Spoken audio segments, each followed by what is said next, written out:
one can't stand up to us, then they all might stand up. Those puny little ants outnumber us 100 to 1. And if they ever figure that out, there goes our way of life. It's not about food. It's about keeping those ants in line.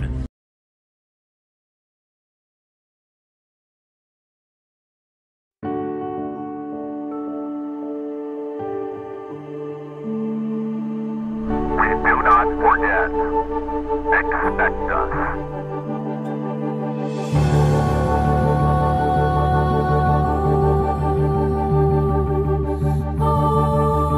This is a message to all supporters, a message to all freedom fighters, to all dissenters, to all forgotten, a call to all intellectuals, to all journalists, a call to all freethinkers, a call for intelligence.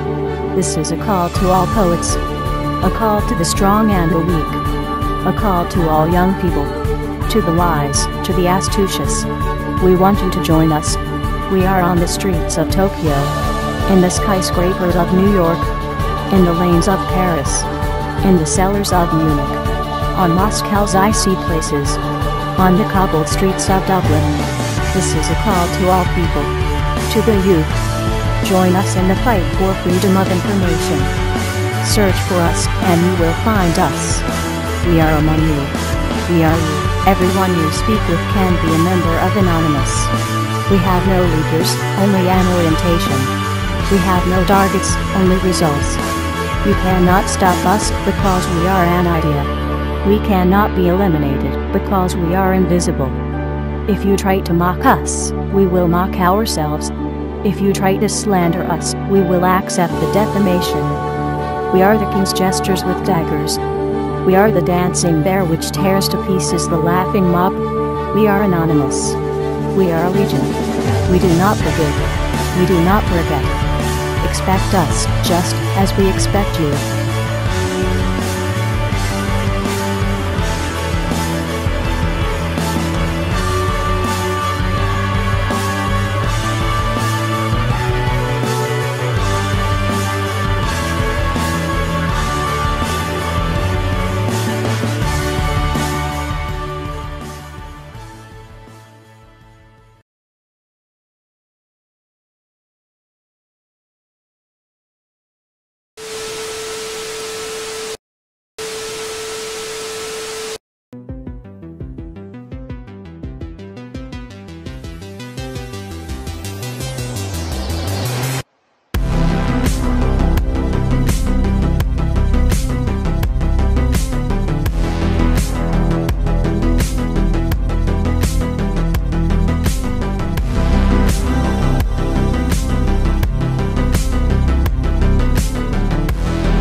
Councils of government, we must guard against the acquisition of unwarranted influence, whether sought or unsought, by the military-industrial complex.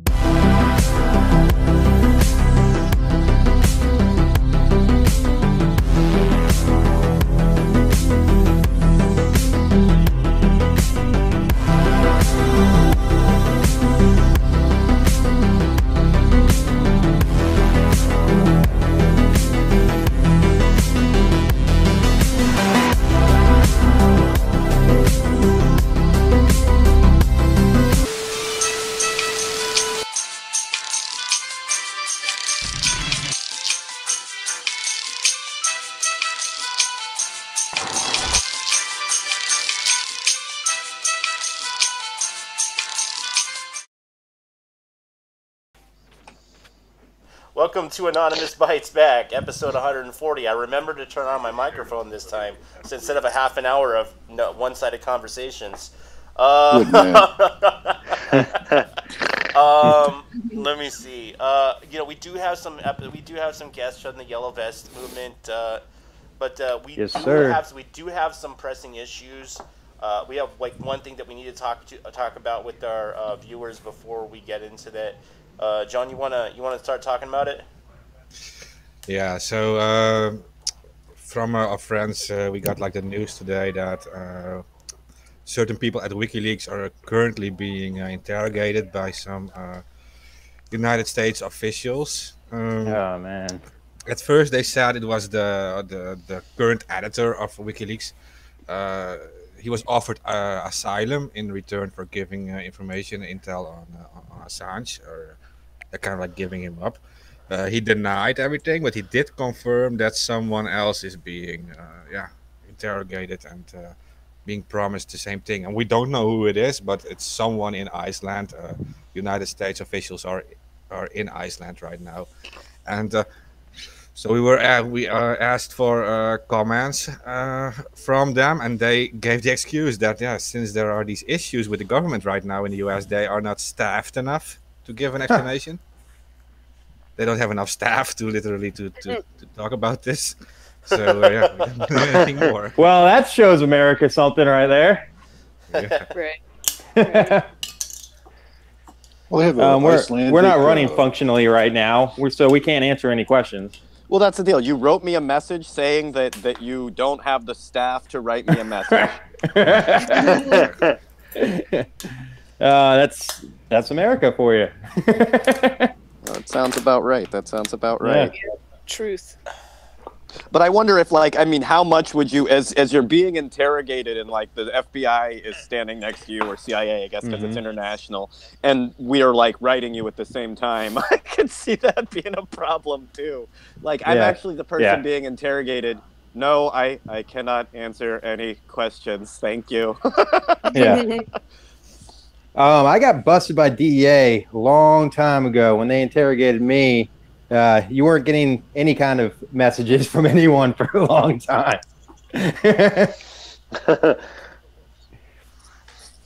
So I don't know how he would be receiving any kind of messages in the first place if he's being interrogated. Most likely they have him under lockdown.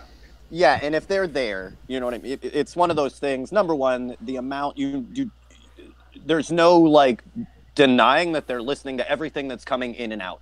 Right. So, just from the, from the lawyer standpoint and all of that stuff, I'd be like, do not talk to anyone. If I'm not sitting next to you, don't say shit. Yeah. You don't know who to trust. You don't. Yeah, in situations like that, anyone can be your enemy. And you have to know that, Well, and they've had situations where they've actually had their CIA operatives, which are pretty much, no holds barred if you use the terrorism word, right, that have gone in posing as lawyers. Right, so you said, I demand a lawyer. They dressed up, came in, put their, like lawyers, had all of the jargon, and they just used that as their interrogation. So, you gotta make sure you know everything that's going on. Definitely. They will do that anyway. They will bring a person. They'll do that to trick you. They'll bring a person in there saying that he's a detective for your side, and he's just trying to find out the nitty gritty of what's going on. And if you tell him everything, the next thing you know, he shows you who he really was.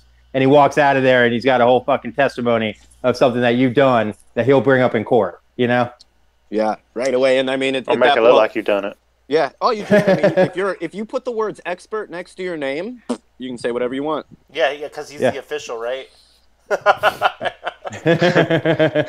The referee. So make sure that you do know. Like I said, WikiLeaks should be, the organization should be smart enough to have lawyers on hand and all of that. But in case nobody has told you guys and you're listening, do not say anything, unless your lawyer is sitting right there. And oddly enough, lawyers tell you to say absolutely nothing, so take that into consideration. Yeah, they tell you to plead the fifth, no matter what. You do not talk unless you talk to a lawyer. That's like common sense, They'll tell you everything from here to there, but just don't listen to them. They'll tell you somebody's in the other room telling them everything, and you telling them your side, or you're going to get screwed don't listen to them. Oh yeah, 100%. Like the deal is, there's a very specific people that can actually, if you're in trouble for something, whatever you're in trouble for, there's very few people that can actually change what you're charged with. Everybody else is involved in an investigation. Their job is to get information. Right. Yep. So when someone comes in and says, hey, I can offer you this deal, I can do that. They can't, none of those investigators can give you a deal. That's up to the DA. That's up to where they, whatever they go with charging you. So, anytime says, hey, I'm the nice guy. We got your friends in the other room. Look, my friends can sing like a birdie. You know what I mean? That's up to them. Yeah. Right. That has nothing to do with me. You have to take that stand, because nobody that's there can offer you shit. They'll promise you all sorts of stuff. I know that the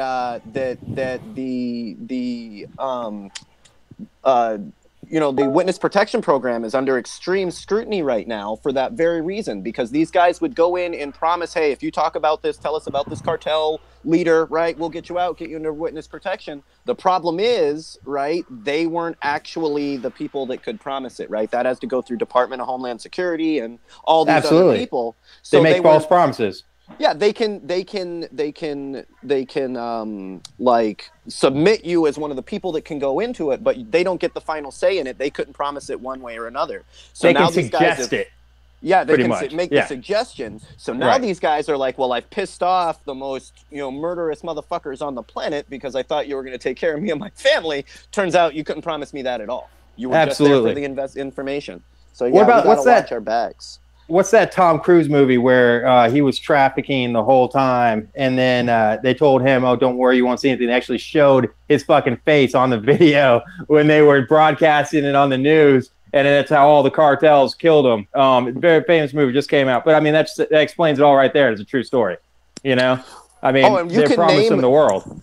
Oh, and you can look through. I mean, and I'm not to take away from where the guys at WikiLeaks are, but when you step back and look at the people that we're dealing with, they are filled with empty promises. Whether that's Saddam Hussein, that's North Korea, that's that's Iran, that's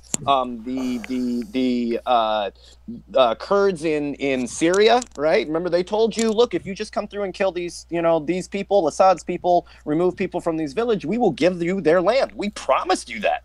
Right? Promise them, a piece of Iraq as long as you do what we're saying. And then as soon as they're done with you, yeah, right. We can't exactly. We can't give you the bottom part of Turkey. But yet we'll come in and say that. How many times now? We're to the fourth or fifth time that we promised the Kurds somebody else's land and just didn't do it. Yeah. Yeah, we promised them a piece of Syria too. Well, that's the latest one, right? You guys could have a piece of Syria. You guys could have a piece of Iraq. You could have a piece of Turkey. Pretty much anybody we need murdered, right? We'll tell you we'll give you their land, but it never works out, and it's those same kind of promises, right? Do this bad shit, tell this stuff, right? Do this, and we'll give you whatever, but it never comes out to your benefit. It never does. No.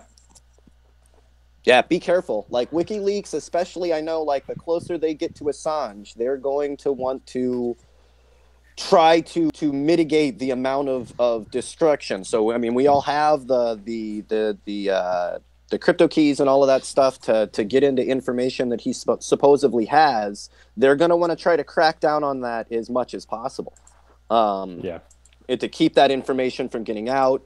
To be honest, that may have been, now that we know this is going on, that may have been the entire deal with the Dark Overlord files, was to see how much they could control if they were able to keep information or documents from getting out, with information that they really don't give so much of a fuck about. That may have been the whole game there. So when they do bust him and the Creed, the deal is, look, you put him in prison, he's releasing this information. They may be trying to make sure that they clean up any loose ends where stuff hidden servers, crypto, all of this stuff, to keep that information from leaking out. Fun. There's a fairly well-known Icelandic politician that's big into WikiLeaks. That maybe why they're meeting with her. I'm trying to remember. Yeah, because normally Iceland is pretty progressive. right? Like, what's like, I'd ask like, what was the, is it just where stuff is, is headquarters, or where those workers were? Like, what was the reason for it being in Iceland?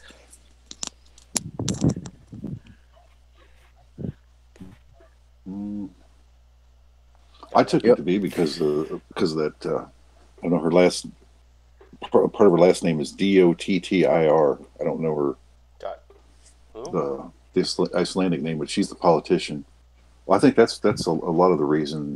They've got, I wouldn't say the headquarters, but a big showing there in Iceland. Yeah, because normally I'll tell you what. No, go ahead. I was going to say, I'll tell you what. After the Patriot Act, you can't trust anything anymore as to our rights. No, not from our government anyway. No, they'll do whatever they want. Yeah. I mean, it's always been that way. They just kind of codified it. But... Right. Well, they justified it now. They'll do it anyway, and then once it gets to a certain point and they're doing it, well, then they just make a law and figure you won't fight against it after that. Like, we're already taking the right. Well, see, that's where we're wrong. We need to take back the fact that we need to get people to start petitioning and start to do right. But I mean, even then, they're not going to listen, and they'll just throw it under the rug. I mean, you can try your hardest to fight back in law-wise, but you can only do so much, and they have the best lawyers. Well, there comes a point where you can never ask the slave owners for freedom. They'll always say no. So I mean, exactly. The fact that I can't go through your corrupt system to unseat you does not surprise me. Right. For certain things, when it comes to stuff like that, we got to support our guys. We got to support the truth. It's the system is so corrupt, but it's a system that we're supporting. Like, the king exists because you allow it. Right, the pharaoh exists because you're willing to build a temple. But the funny thing is, not because he has any power. The funny thing is that on the average time from revolution, from the current stage that you're talking about, is an average about 300 years to topple a dictator or a king or a government. Yeah, but that was before the internet. Everything moves faster now. Right, we've got. I'd like to say everything moves. Well, faster.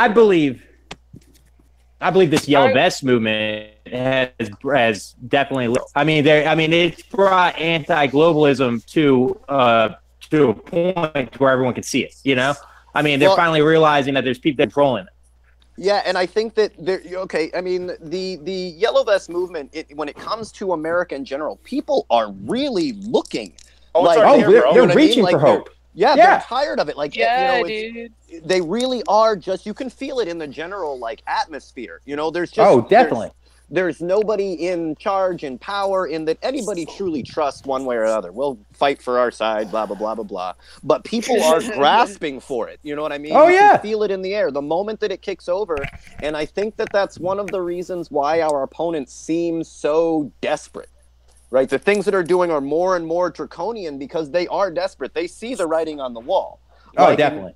And it's like one step farther. Like, everybody's up to the line. We were real close with the Bundy Ranch that exposed a lot of shit. Now with the shutdown in government, a lot of people that thought that they were in the good, right, just found out that you're slaves like everybody else.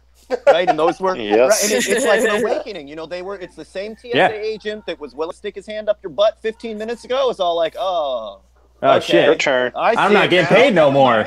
Yeah, like that. They just took all my money. Yeah, they really. Well, and they I can't think to a lot of people that came as a real awakening to them. They thought which is good. They were. Yeah, I think it is a good thing, but I think that every step people are now looking. Like, okay, this is broken. Where do we go? And I think the Yellow Vest movement symbolizes so much of that. There's some factions we're going to have to smash and confront right away. But rub out the rough edges.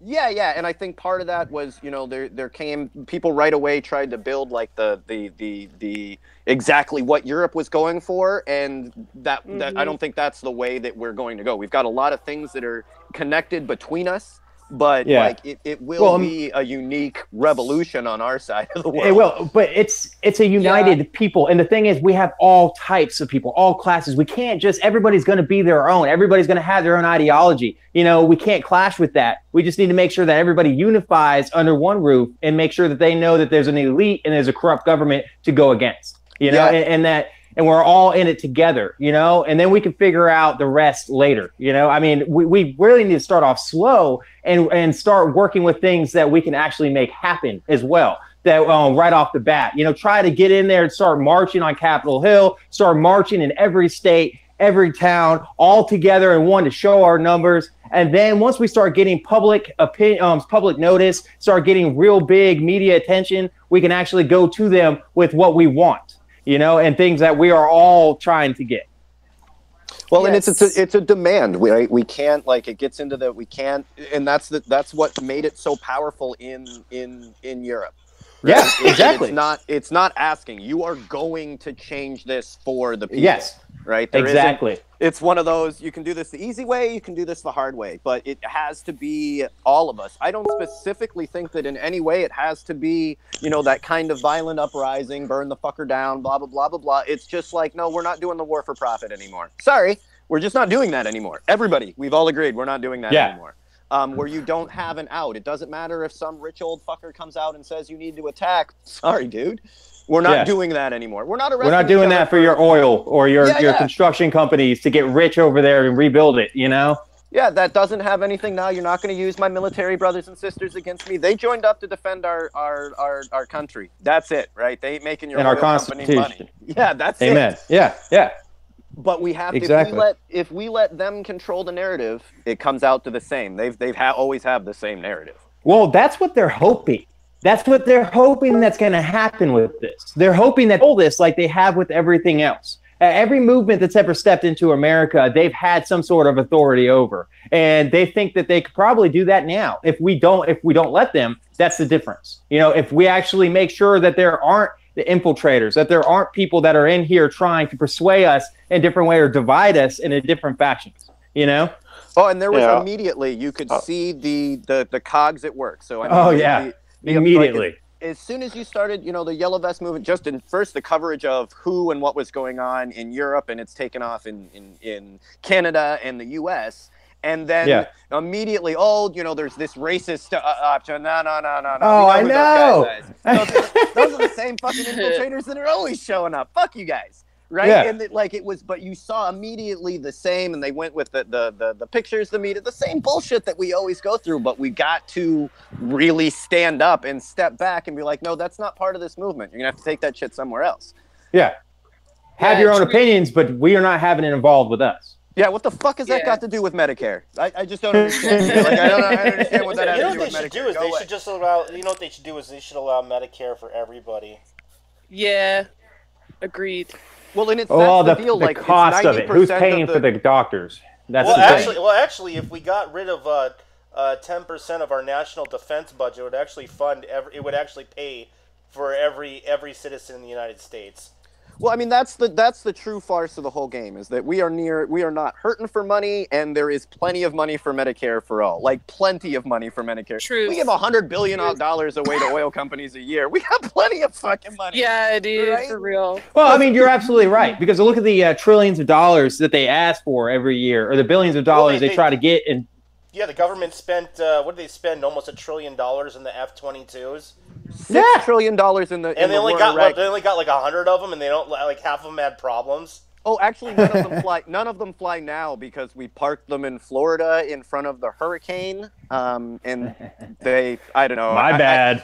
Yeah, I guess so. Yeah, I guess we need a whole new batch of them. I know we've talked about this on board. This is like F-22 is a complete and utter like example of the corruption. So the F-22 itself, not to mention the maintenance and all of that shit, would have paid for every single person in America to have healthcare overwhelmingly. You know what I mean? Like 4 or 5 times over. We're talking Cadillac plans, right? And in a system that was designed specifically not to work. Look, the future of aircraft, the future of fighters, the future of defense is in drones, right? A drone can turn faster than any machine on the planet with a pilot in it can. The F-22 was designed to be expensive. It's the last manned aircraft that we're going to design. It is also going to be the most expensive manned aircraft that we will ever design, and it's by that for a reason. Right? Because it's the last one, the last nuke will be the same way, that last barrel of oil, the last bomb will be the most expensive and most useless piece of shit that we'll ever buy. I thought the Moab would have been it, but that was a ridiculous weapon. That was before we went to war with space, guys. Do you have... Oh my god. Should I play that clip, Space Force? Yeah, if you thought going to war with an imaginary enemy on the planet was bad, just wait till we make one up in space. Seriously, Space ISIS. Oh, Jesus. Can you think of anything scarier than Space ISIS?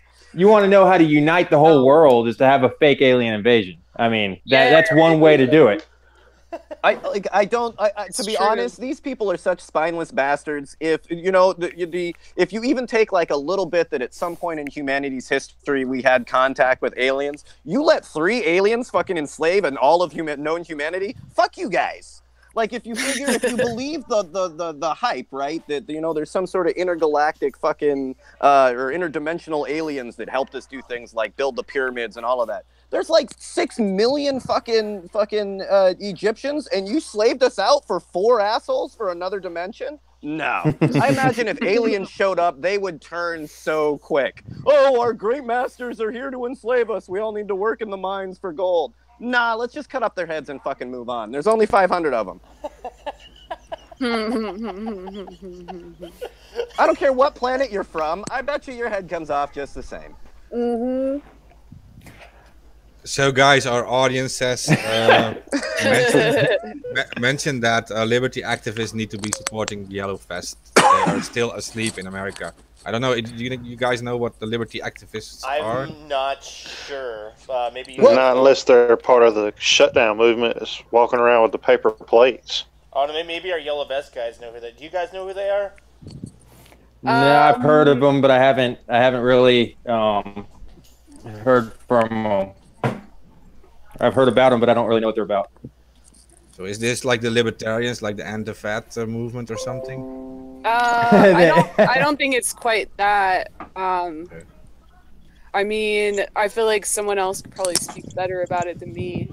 Yeah, I'm not an expert. Mostly, I'm not an expert. I don't know anything about them. I think that they just want to end the corruption. I mean, just like I do. I think it's kind of like you guys do. I think they're kind of like the a little bit more progressive than libertarians. I guess you're old school, like the next generation of libertarians. Right. So that's kind of anti-war, private property, smaller government, those kind of things, free market. Yeah. So they do have they removed the ism part of it. So I am happy with that. So, I'm not against free market. I'm not against people making money. I'm against people slaving us out and stealing our shit. So, I mean, if you can build whatever product you need to make without slaving people up, stealing it, destroying our environment, then yeah, go nuts. Well, Trump did that to our government. Yeah, so I mean, when it comes, I'm firmly against corporate welfare, guaranteed. But I think that we do need to have when it comes to Medicare for all, I think there's a very small amount of things that the government needs to be involved in. Absolutely. Yep. Absolutely. Now, talking about Trump, whether you like him, hate him, this doesn't matter, but really, he's the most anti-government president that we've had. So if you talk about that, and with us being a Yellow Vest movement, it wouldn't be a bad idea for us to use his pride against him. That's all I'm saying. I mean, for us to be able... Yeah, right now he's dismantling the government faster than you know what. But like at the same time, he's also fucking up shit on the world stage, like really bad. Yeah, okay. I mean, there's all sorts of it is something that we have to have a conversation about. There is a point where it's like the thing that will destroy the Republican Party is the Republican Party. The thing that will destroy the Democrats is the Democrats. Trump is a symptom. Everything about whether you like him or not, he's a symptom of what our society has elected. If that makes you sick, then it makes you sick. I will say the things that our government It's hope. They're reaching for hope. Yeah. I mean, that's what everyone's reaching for. Well, look, and they got Trump. For hope, like... and they got Trump. You could look at it. You could look at it this way, you guys. I mean, like so many people were upset about him being president that I feel like it really sparked a lot of people to start waking up. Yeah, I think that's the deal. Really going on, and I mean, like from like the governmental side or the like that angle. I mean, like that was all intentional. But like, if you look at it like a universal way, or like nothing is coincidence, that was meant to be to wake people up to see what's really going on. I mean, that's just my opinion, but look, I think most of the people on this panel have been doing this for a while in one way or another. It was much harder to expose people to corruption before Trump, right? Yes, absolutely, absolutely. So when you talked about the prison industrial complex, when you talked about big government wars, you know what? None of it just glassed over. People did not get it. When you were a conspiracy theorist, you were against the government. That's it. We don't want to hear from you. Now, when you say it, okay, well, look, the housing bubble banking buyout, international banking buyout, it was a nonstop fight trying to convince people that this was one of the biggest swindles of all time. Right. And when you kind of fast forward that to now and the tax breaks that people have gotten, the billionaire class, right, and trillionaire class have gotten, it's much easier to describe that, not because the corruption's any different, because people fucking hate Trump. It's the person that was doing it. Oh, okay, so now you believe me. But it's to the same people. Right? When people wake up and understand that the deep state and the prison industrial complex, military industrial complex are the same people, right? Then they're all like, oh shit, this revolution time. Yeah, dude. Trump is the one that opened a lot of these people's eyes to the deep state that were sleeping. You know, he's over there actually campaigning about it. And then that's what got people to waking up. And then when they got in there, they realized he's not all what he was supposed to be. And then people started realizing that, oh, this is all true. They started researching more. True. Yeah, I think there's a certain point, and I think this is something, we don't live in a vacuum, right? So there is a certain, part of our population that have been uneducated on purpose, that have susceptible to the brainwashing, right? The racism, the everything that kind of boils under the surface. Number one, it's our job to wake them up, and number two, we have to fight regardless. And you'd be surprised, those some people. One of the things about Trump is that people follow strength, whether it's real or perceived. And the stronger and more united you are, the more people that normally wouldn't have been with you. Look, I'm not going to get on board with a bunch of tree-hugging fucking hippies. You want to go to war? Then let's fucking do it. Right? And you need to, you're going to get those kind of people that weren't going to follow it until it was real, until it was revolution. Exactly. That's exactly it. That's exactly it. And Trump made that real for them. You know what I'm saying? That's the whole thing. Dude. Look at the whole QAnon backup. I mean, all these people following this, that there's this hidden person that's going to save the world from Trump's administration. I mean, they're reaching. They're very far reaching. Now, there is somebody in there that's leaking information, whether he's hacking, whether, you know what I'm saying, he's actually from that administration or not. There's someone leaking information, but that doesn't mean that there's somebody actually, I believe it's a CIA op or a fucking FBI op or something like that that's leaking information to these people, giving them false hope. You know, maybe keeping his...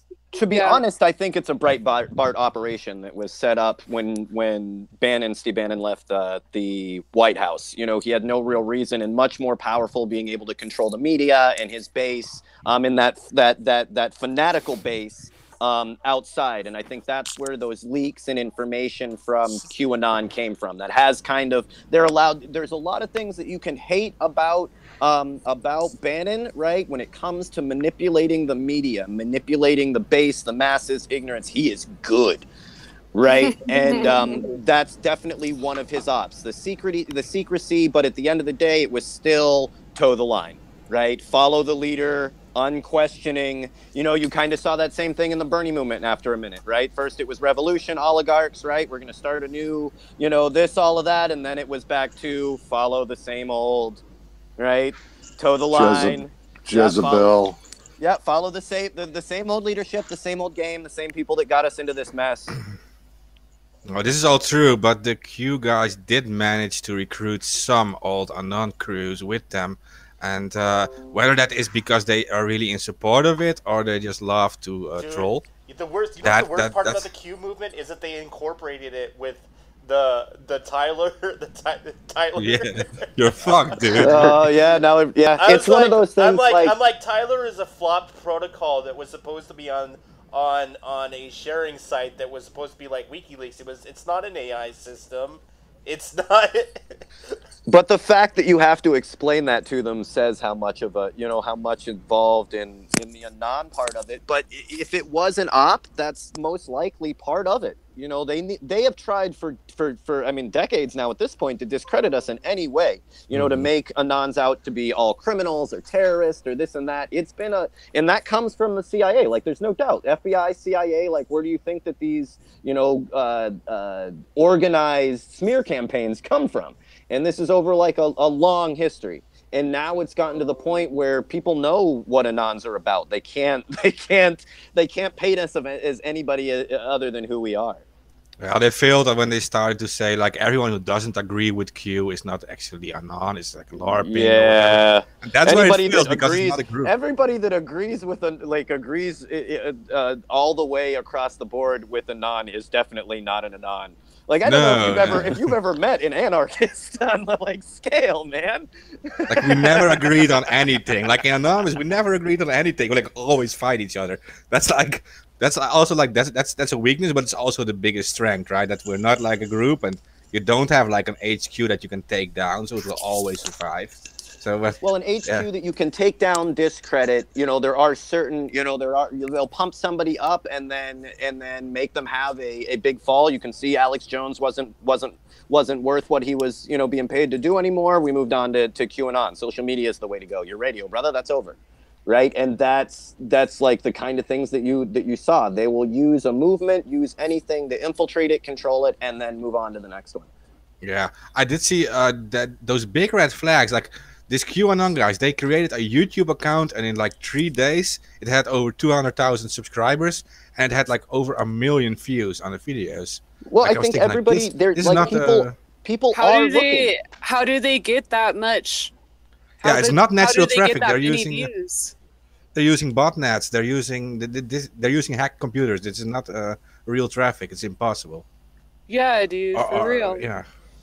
Oh, and I mean, that's the deal. The evolution of botnet and being able to control the social media and how that affects people is pretty well known. Facebook has done plenty of illegal experiments with people posting bad stuff, good stuff, all of that crap.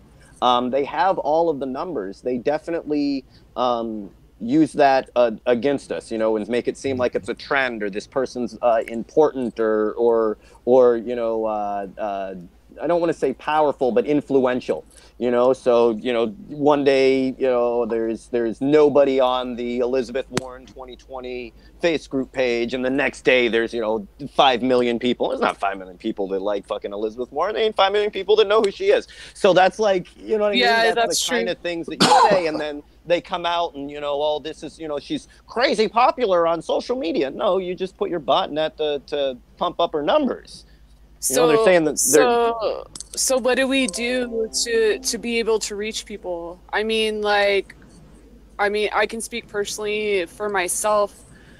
Like, as soon as I saw that the Yellow Vest was here in the U.S., to be honest with everybody, I was having a really hard time in my life before I realized that it was here. I was, I'm going to be completely honest because I want everybody that's listening to not be afraid to stand up and speak your mind. I was feeling very suicidal and just losing all hope.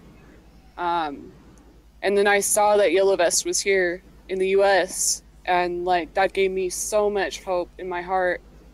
And so I since then have been going completely out of my comfort zone to raise awareness, because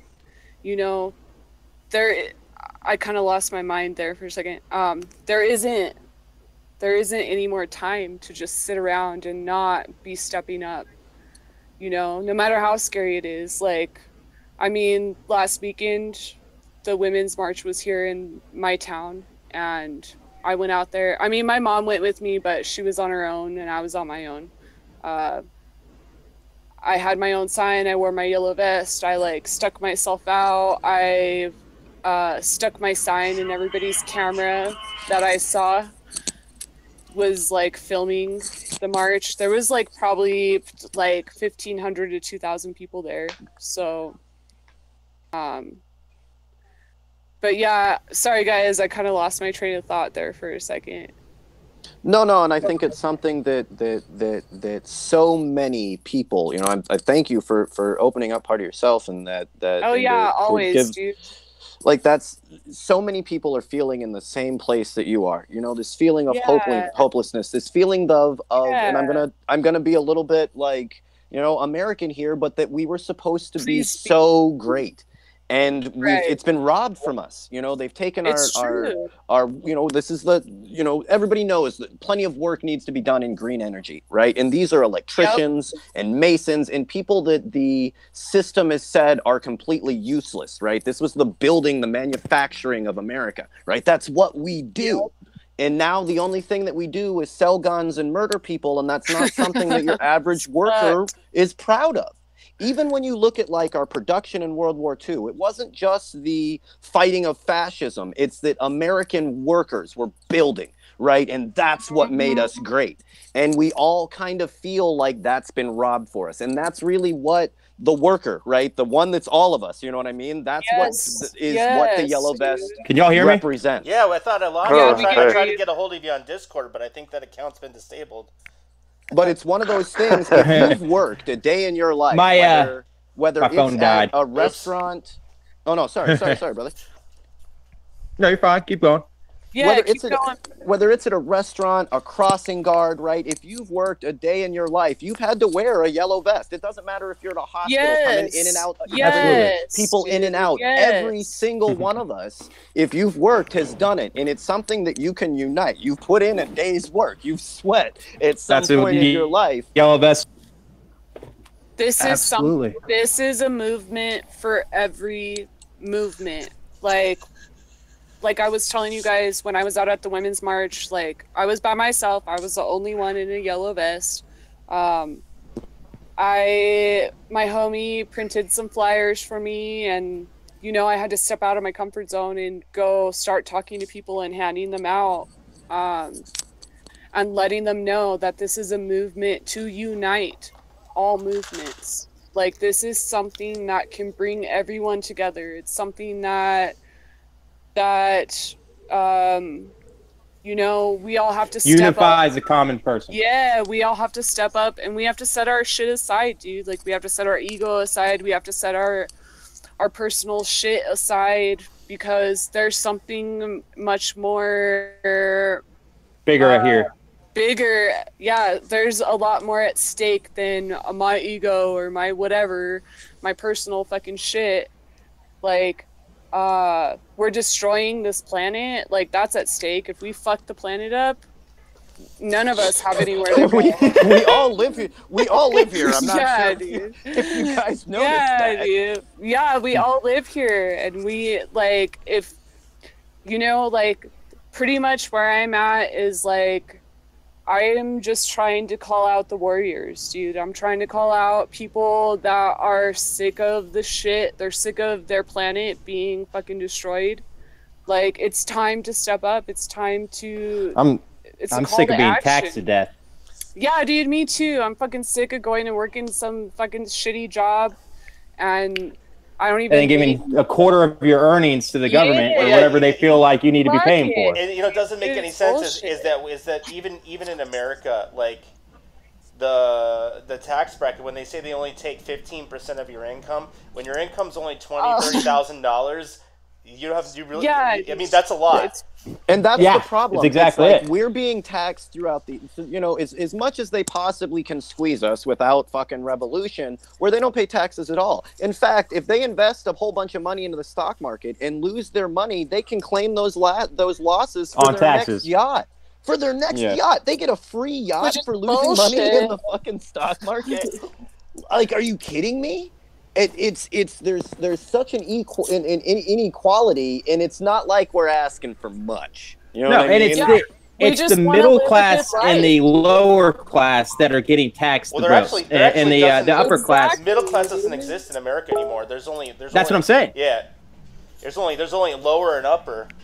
That's exactly it. And there used to be a middle class. There used to be. My dad's era, there was a middle class. He was middle class. But when it came down to it nowadays, you either have upper or lower. There's no in between. Well, and it was a thing like they made it seem, as Americans, we used to live in family homes. Our grandparents put in, broke their backs so that we could have a house. Well, you actually need, you need one house and then a rental property or an income property and all of this shit. And they ended up taking all of our grandparents' wealth in the housing bubble. And then we paid them on top of it. It's fucked up. I mean, I own my own company right now. Now, the taxes that I have to pay at the end of the year to where I might as well be working for somebody else. Well, it's ridiculous. Well, if you want to go with where the debt starts, before you get your money, before the government gets the money from the Federal Reserve, it's already debt-based currency before it gets introduced to the bank, and essentially at the end of the year. Or all of your income tax, it goes towards paying off the interest on the debt from the Federal Reserve. That's what the IRS does. It's because and they make I think we talked about this before too. They make it seem like we can't have a normal system. It's like, look, I know we have to do international transfers, international banking. You don't have to design a system that's specifically made to fuck us over. Or debt-based right? currency. Buy the banks. Yeah, by the banks. Like that's exactly it. Specifically set up to take money from the middle class and give it to the rich. This isn't hidden. This is like well known. No, yeah. Exactly. The bankers are the ones that made the system. So, of course, they made it for their benefit. Yeah, so there comes a point where you're like, no, we can do international banking, electronic banking. We can make money, free market. We can buy and sell things without giving all of our wealth to these corrupt bankers. They're called banking cartels for a reason. There's only two places that are called cartels, drugs and banking. Well, the SEC, they're already ruling cryptocurrency. Now all cryptocurrency is assets are still taxable because now they're considering it property, and the whole point of cryptocurrency was that we could have untrackable money. But now all the services that a lot of that are that a lot of noobs are using, they all use a KYC or know your customer stuff, so that when you open up a wallet or whatever, you have to give them your identification or your fucking what is it, passport. And I'm like, well, that just defeats the whole purpose of the whole cryptocurrency. That's exactly right. Well, and it's one of those we things knew it was like, coming. I'm glad you guys took the time. You want to bring those like trillions of dollars back from the Cayman Islands and all the shell companies that you made in Vermont? Did we forget about the Panama Papers? Remember when we caught all you rich assholes hiding the no taxes that you already don't pay? Oh, remember in the Cayman Islands? They killed the reporter, one of the reporters, in a bomb in I think it was in Paris. Okay, yeah, I'm sure that sounds about right. Yeah, that sounds what these guys do. But like, they didn't kill the story. We all know about it. It wasn't like it was one of those things. Here is undeniable, like bloody glove, axe murderer standing in the room with the mutilated body proof of something that pretty much every person in the planet knew that they hide money in the Cayman Islands. Did we was that really breaking news? Every 80s movie, 70s movie, fucking bad guy movie knows, right? Everyone knows that the rich hide their money in the Cayman Islands. Everybody except the politicians. They always act completely shocked. Well, yeah. Of course. That's their job. Oh, I've got millions of dollars in the Caymans? No. What false companies in the Vermont? I thought Bernie Sanders was the leadership in Vermont. Is that not true? Bernie, it must be the shell Russians. companies in Vermont. What was going on there, dude?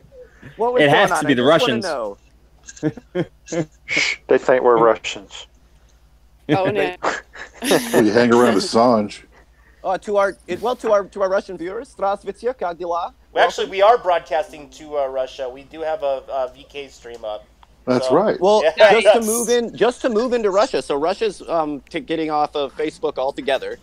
Oh, really? Oh, yeah, they're suing them for homeland invasion. Yeah, because this is too hilarious. So they're pretty much like, well, after we bought all of America's personal information, we just don't feel that this is right for the Russian people. we are communists, not assholes. That sounds You're about fixing right. to get a phone call, Terrence, from a Russian talking about you're mocking him. I'm not. Oh, I am. speaking of, it's hilarious. Speaking of, I'm not. I speak Russian. That's fine. You can call me out. Yeah, I speak your language. I can sound like you. It's okay. Yeah, you can call me up and bitch me out in Russian. I'm cool with that. Speaking of communists, you guys are following what's going on in Venezuela, right? Oh, yeah. Is it communism or Off yesterday socialism? early. Socialism. That's same socialism. thing. It's a scary ism. Fear, Yeah. fear. Well, I mean- red. We are blue. They're red. Well, scared. yesterday the interim president declared himself the president, while President Murdo, who's the sitting president, is it's a little weirder. So Mike Pence declared the interim president the actual president, and Venezuela had said that the United States diplomats have 72 hours to get out of the country. To leave. And meanwhile, in the streets of Caracas, there were thousands of people protesting and declaring the interim president the president. The country is on the brink of a civil war. And, 100%. And the weirder part is that Trump actually kind of suggested that there might The rebel president should be president. yes, Yeah. and we might aid in military help, which would be another Libya. Venezuela is beautiful. Can you please deploy me to Venezuela this time? Like the last time A lot of people thought Vietnam was beautiful at one point. Vietnam is beautiful. That's my point. But you don't want to get sent there when the Vietnam War was going on. Yeah, totally different than now. I just okay, guys. It's so the guy that we're putting now, to be honest, all of the generals, which are they're four distinct, they kind of have it split up, Air Force, Marines, like we do. All of the generals independently did support the interim president. The current sitting president or no, there's a faction that actually retaliated a few days ago in a shooting standoff. So we're probably just going to send them more guns. That's like Probably. Oh, that's what they always do. Yeah. Boy, that's like the a top. real sticky situation. Have you tried more guns? Yeah. Let's give both of them guns. More guns. More guns. Oh no. More guns. Well, see, Okay, now they need tanks. Well, you see, Let's what's have going on USA tanks over there and say we left them. Shit. What's going on in I'm Venezuela sure- is that what I don't understand is there are more people that don't support the current president, and there are thousands of people in the street. I think they should just go for it and just try and take over their country themselves, like Iceland did. Before we do. Yeah, I mean, there comes it's not. I want the will of the Venezuelan people to be heard. That is it. It has nothing to do. And we get stuck in these optics, like what the we're getting. What CNN and What's going to happen next and what's and it gets into the no. I want the Venezuelan people to be able to choose their own path, their own lives, their own sovereignty without U.S. intervention. Negatively, feel free to send food. Right. Only time that I think is if we help out the people. If the people are trying to uprise against the government because it's a dictated government, and they try and they want an uprising, and they're able to help them out, then let's help them out. Other than let's not get involved. Yeah, even then we get into these problems where it's not real support. We can name off countries all over the world. The United Nations peacekeepers are actually supposed to be the people doing that. Right. Of course, they never do. Yeah, I mean, we're not going to get involved in that. We can name off, with Yemeni, fucking Tibet. When's the last time they did get involved? Somalia? Was that it? I mean, they got involved. And not to actually help anyone, once again. No, Northern Somalia is doing great right now. It's the rest of Somalia is doing horrible. But it's the things that you send. You can send food, water, roads, resources, houses, electricity, resources. But no, we send tanks and bombs and machine guns. And that gets us the same effect. It does. It always helps, right? Yeah, so I don't, the Venezuelan we can't eat bullets. Oh no, they try, but you can murder that guy and try to take his. Yeah, he doesn't have any either though. But you don't remember the oil for food program? You ever see any of these places with food? We got heaps of oil. Well, Venezuela, they did steal something from us. They did steal our GM plant. They 4 years ago, they called it nationalization, and basically they took the whole Chevy Volt plant and said that GM no longer owned it. The government of Venezuela owns it. Yeah, bummer. That sounds like socialism. Well, no, that's actually communism. When you take the means of production, that's communism. Yeah, when you just tax the production. It's a very thin line. Well, it's a very thin line. GM just took it as a loss, where it's like, I'm sorry that it's a bad time to be rich in Sherwood Forest. Like, I'm sorry that your capitalist empire left a factory here. It's mine now. Murdo started off as a bus driver, and they thought that this guy was the guy that was going to save their economy. Like, I don't get it. Are the buses running on time? That's the important question. Probably not. Hate bus drivers, but I mean, they got a tough job. I mean, they could probably run our government right now. Well, I can list the names. I can list the names of an endless. I would imagine a plumber would be extremely good right now. I think that we have a clog, and he would have the tools to figure that out. An engineer, a scientist, a teacher, anybody but another rich asshole would just be great. Okay, now this is what I was going to say before I got cut off. Our system is made for the rich to get in office, and that's it. We get off campaigning. Campaigning costs lots of money. Either they're going to be pocketed by nations that want to be in on our country, or by corporations that want to have some sort of money to be when they come into office, or they have enough money themselves just to campaign to get into office. But it doesn't matter. They have to be filthy fucking rich to get into office one way or the other, or they have to be backed by rich people, which then causes our problems in America in the first place. Well, I think that we are coming to the time where that version of advertising, that version of power is going to go. Our next leaders or group of leaders, if not this presidency, the next one for sure will be elected through social media. And as soon as that one leader wakes up and sees that none of our power come from the TV, you already know the revolution won't be televised. You know who is going to do it? What's his name? He just ran from the United States. McAfee, the cokehead. It's not. It's one of those. Yeah, he's right now somewhere in the Caribbean Sea, fucking floating around because the IRS just charged him with a bunch of felonies. Yeah, that's probably the smartest. Yeah, but he says he's running for the Libertarian Party in 2020 in exile on a boat, and what he's going to do is he's going to have people. Listen to this. He's going to have people dressed in a John McAfee mask with a speaker attached to the mask, and he'll just speak remotely from the boat while the actor is just standing there. And I am like John McAfee, how much fucking cocaine are you on? Like all of it. He's in the middle of the ocean on a yacht with millions of dollars. He's got a drug problem, right? Like that's why he was accused of a murder in Belize.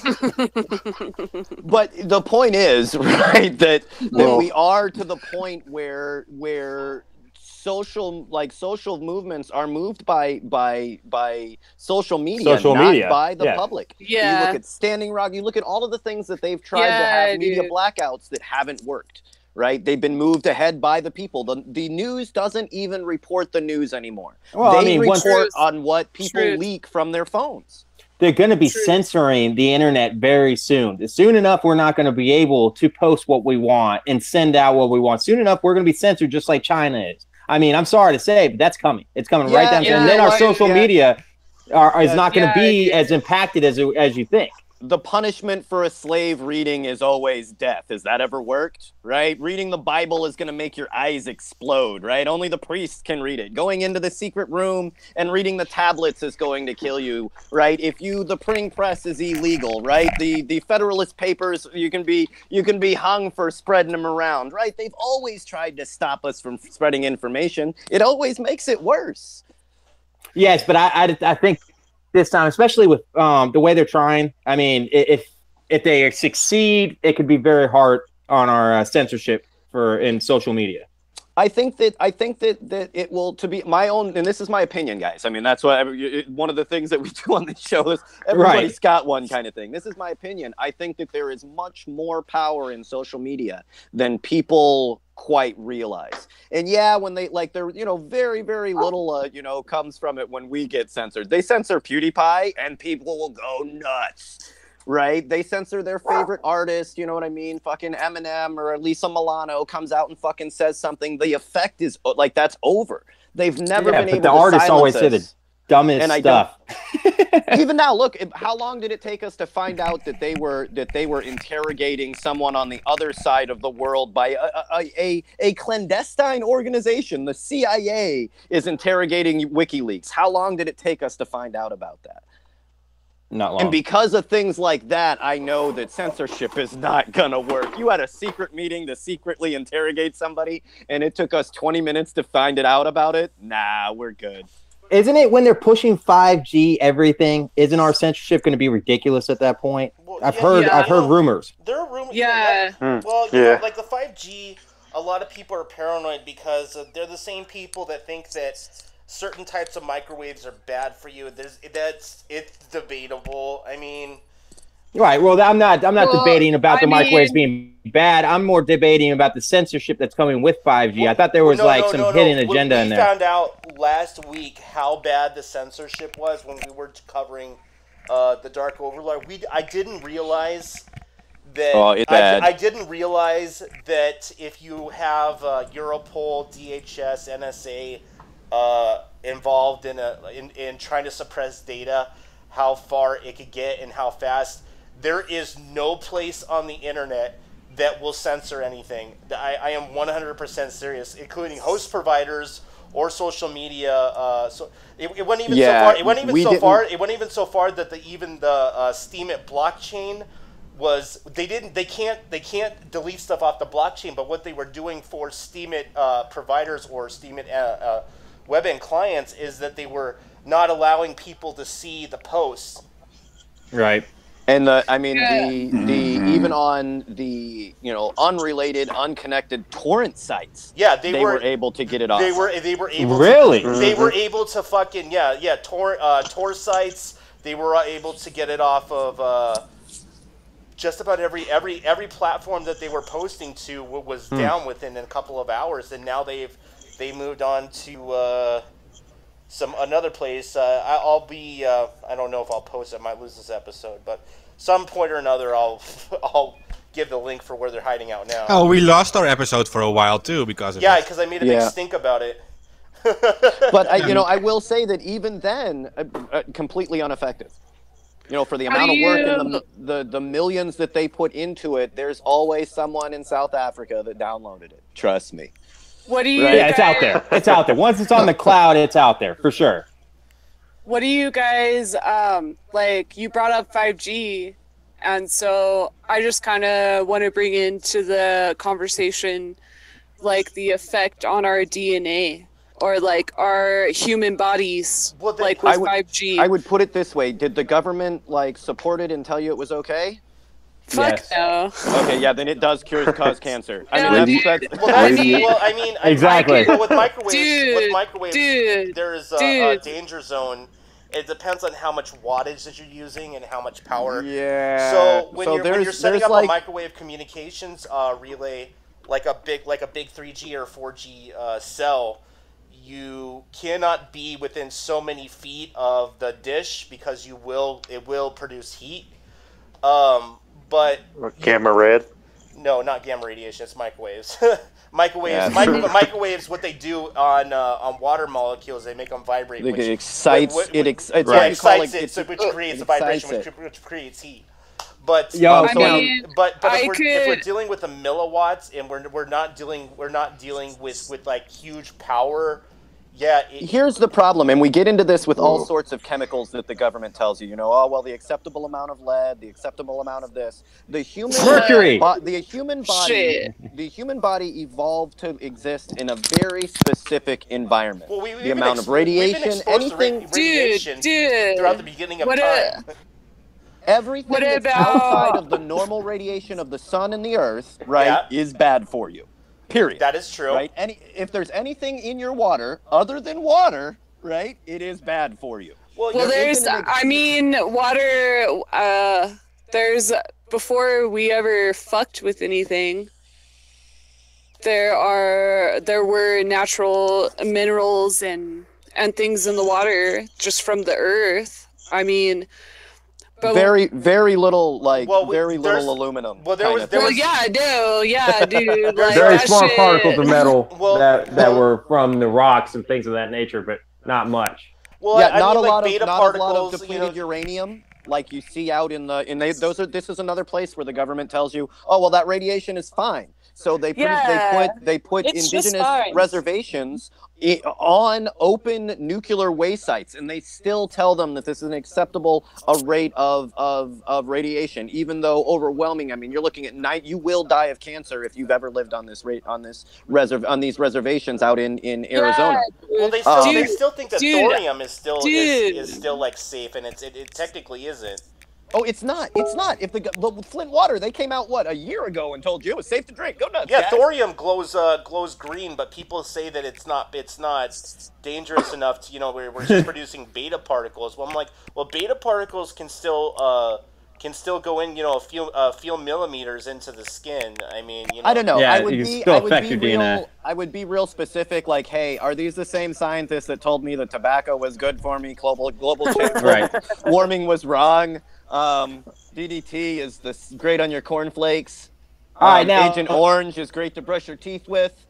Are these the same guys, or is this a different group of people? Like, can I pick the scientists and the researchers? Because I feel like I could figure this out super quick, whether it does or doesn't cause cancer. Yeah, there's a interesting article out there about DNA, about scientists that did studies with sound effects on DNA. Have you all checked that out at all? About positive influences on your DNA, how sound effects can actually break down your DNA and actually cause, and then if you do positive sound, like say positive things like love or good things, it actually brings positivity to your DNA. It's a very good article to read, and actually shows that our DNA is affected by negative and positive influence of no matter what. So if we have positive things around us in our lives at all times, we're actually going to be affected by our DNA. So that's how driven it is into us. There was a study that was done by a Japanese scientist, and this is one of the coolest studies because there isn't a great explanation for it, but it is like a really cool study.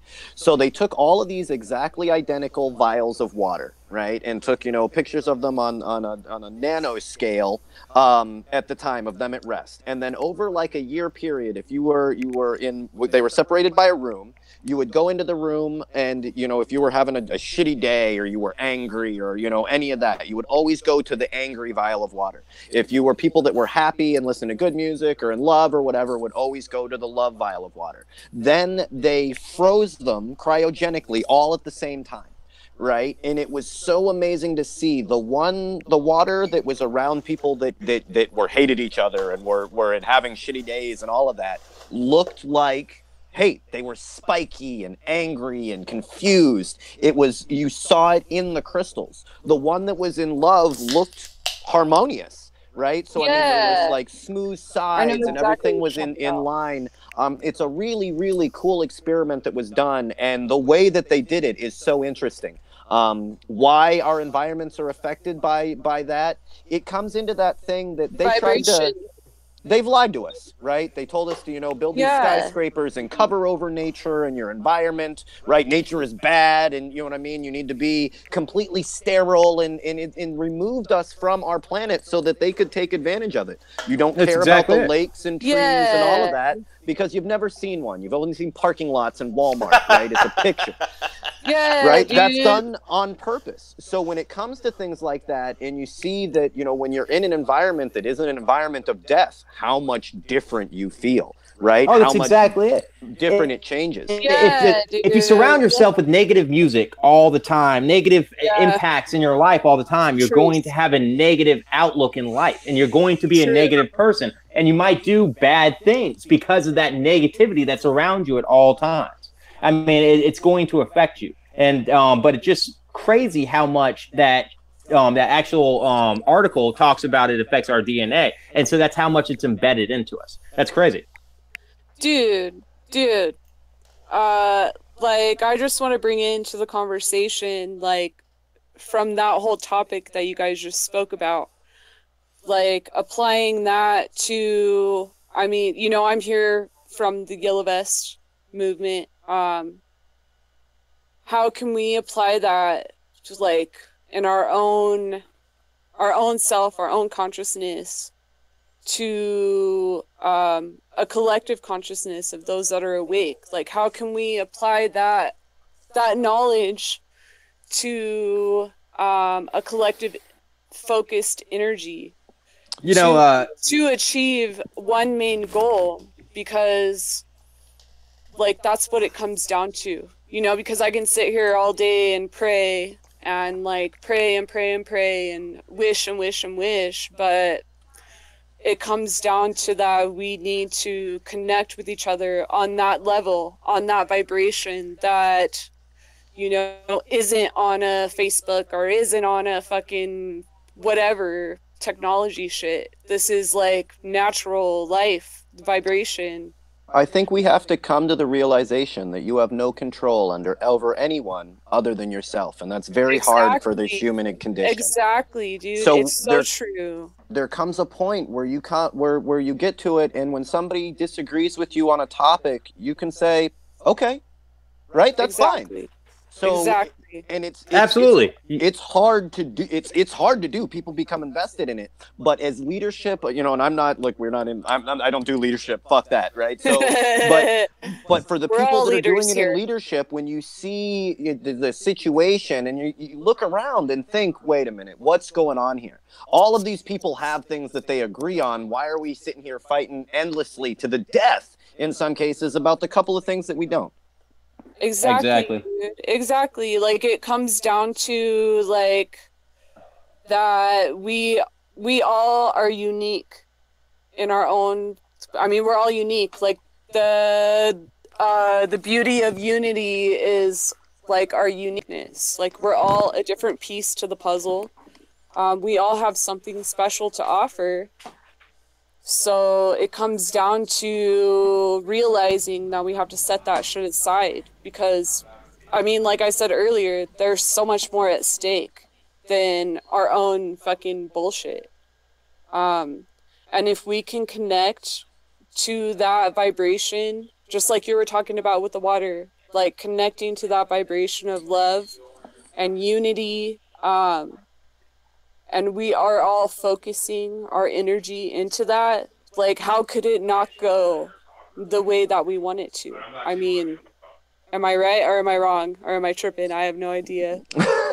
No, it's definitely something that has to be at the basis of any of our movements. You look at people that over this last week, you know, over this last weekend, for all of the shit that everyone disagreed on, and you know, kids and hats and natives and blah blah blah blah blah blah blah blah. Overwhelmingly, everybody posted MLK quotes. What they felt MLK felt about this, what they felt MLK felt about that, blah blah blah blah blah blah blah. But you know what the difference was between those movements and our movements and MLK's movement is that what he stood for did not change. The love, you knew that he, even if you disagreed with him, that he said it with compassion, right? He still had love regardless. And everybody that posted it on really, you know, on really diverse, fuck, even Mike Pence came out and said that he believes that Trump is, everybody wants to be like MLK had in that moment, in the idealistic part of the movement, where at the basis it has to be fueled by love. It can. Yes. It is that hate divides us, and our opponents work on hate. They know hate, right? They don't know how to deal with love. They fucking, it drives them crazy. The worst thing that can happen, you look at the number one thing that they make laws against, and that's who can and can't get married, right? That was their number one law, because if there's one thing that drives them crazy is that somebody falls in love without their permission. And that is the perfect point you're making, Terrence, because that is actually the people in control actually are. We're trying to put a burden on people with the yellow vest. When not everyone knows that the symbol of the yellow vest comes from a law that was created by Nicolas Sarkozy, a French president, 10 years ago, where he forced every French person who was driving a car or a motorcycle on the street to wear a yellow vest, right? So he was putting a burden on the people. But now, because everyone was forced to do it, it actually became a symbol of French unity, because all the people were. That's beautiful.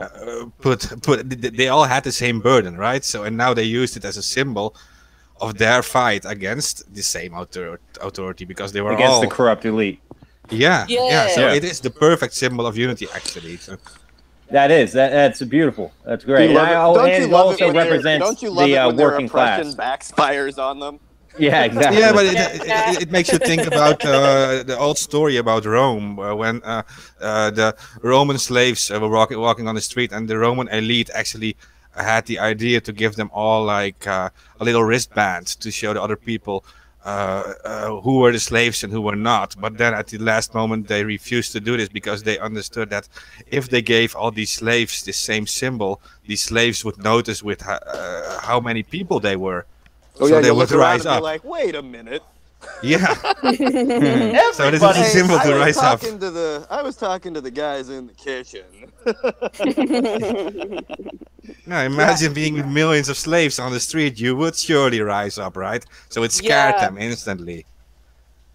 Yeah, and that's, they'll try any symbol that we come up with, right? It's your opponent's weapons aren't as powerful, right, if you've already planned for them. So, I mean, any movement that we come up with, they will try to take over, whether it's resist, whether it's whatever movement is, they'll give it a go. I would say, like, as we discussed here 1,000 times, and I think in the Yellow Vest movement, there needs to be a definite, like, stand from it right away. No Soros, no Koch brothers, right? Doesn't matter whether they plan on funding your march or this. They're going to give you water bottles. Do not take anything. Yeah, dude, it doesn't make any sense for us to be being funded by the exact elite that we're against. That doesn't make any sense. But every single movement out there, whether it's in, why I said both of them in the fashion that I said it is because it doesn't matter if it's red or blue. Or those blue, assholes, exactly. they fuck it up every time. They want to stick their fingers in it wherever they need to control. If they don't control the opposition, if they are not part of the revolution, then they're going to get turned on. And those two sides are so good at it. We have to make it a concerted effort. I mean, no water bottles, no tents, no tables, no nothing. We don't get anything from them. And that's the thing. That's what we were talking about before, was that they will try to get into this movement one way or the other. If they cannot control us, then they will try to destroy us. And that's exactly it. And they've already been, dude. They've already been trying to get into it. Oh yeah, definitely. We already know that. That's why we all got into a private chat room in the first place. It's because of the fact that they were infiltrating it. I mean, that's very obvious. Dude, which they're good. They come with credentials and followers and all that shit. Oh, dude, I was listening. Like I told you guys. Like I've been listening to your podcast, like for the past few nights, and like the one I listened to last night, like there was something that one of you guys said, like if you're standing in a room with 10 people, 5 of them are infiltrators. If you're exactly. That is so true, dude. Like, I mean, if you're in activism, and that was something I've said at Occupy, at Black Lives Matter, in Anon groups, at Standing Rock. Somebody's getting paid to fuck you over. Yeah, if you're standing in a room with 10 activists, right, 5 of them are infiltrators. There is no doubt in that. I've seen it for myself. Like, I traveled, like 2.5 years ago, I hitchhiked like all over to raise awareness about like Standing Rock, water is life. And like, so I could see it for myself, and like, shit you not, like every water protector camp that I went to, like there were more infiltrators than there were genuine people. Oh my God, for Christmas. For insane, Christmas, dude. there was by the time Christmas rolled around, there was probably 50 of us that were real. The hotel, the casino was literally filled, and I mean filled with cops, undercovers, you know, and the guys in normally like the works. You remember that scene in Fear and Loathing where he's walking through the clown thing? Yeah. That is at the police. He's tripping out at the police convention. That is exactly what you felt like. They know. And to be honest, like Cannonball was like 90%, like 90% Lakota. By the time we went there, it was like your perfect like percentage of racial diversity, right? Government style racial diversity, right? So you got a percentage of these people represented there. At the floor, there were 50 water protectors and easily 3,000 fucking, you know, instigators, infiltrators, cops, police, the fucking works. It was crazy. Yeah, dude, that sounds fucking... And it was this weird, like, no man's land. Me and this guy, Shy, we had just got done running one of the roadblocks, bringing a whole bunch of supplies in with this fucking piece of shit Subaru. It was awesome. But we get back in, and they had shut us down earlier in the day when we tried to just run the roadblock. And then we went kind of off-road between the car and horseback and then back. So we are covered in mud, right? There's no doubt what we just got done fucking doing. And you get into the airport... like in the elevator, and there's like 3-4 of the cops fucking sitting there, right? And we just kind of walk, like, what are you gonna do, run? Right? So we just walk into the fucking elevator, afternoon guys, and then when we get off, we like just the normal, see you tomorrow. It was so surreal. It was so surreal. Well, they probably can't do anything unless you're actually there at the moment. Right. Well, and there was this weird no man's land at the hotel. Like the hotel just wanted to make money. They did not give a fuck. The casino, right? The casino, they didn't give a shit. They didn't get involved. They will rent a room to anyone, right? So, and they were getting money paid talks.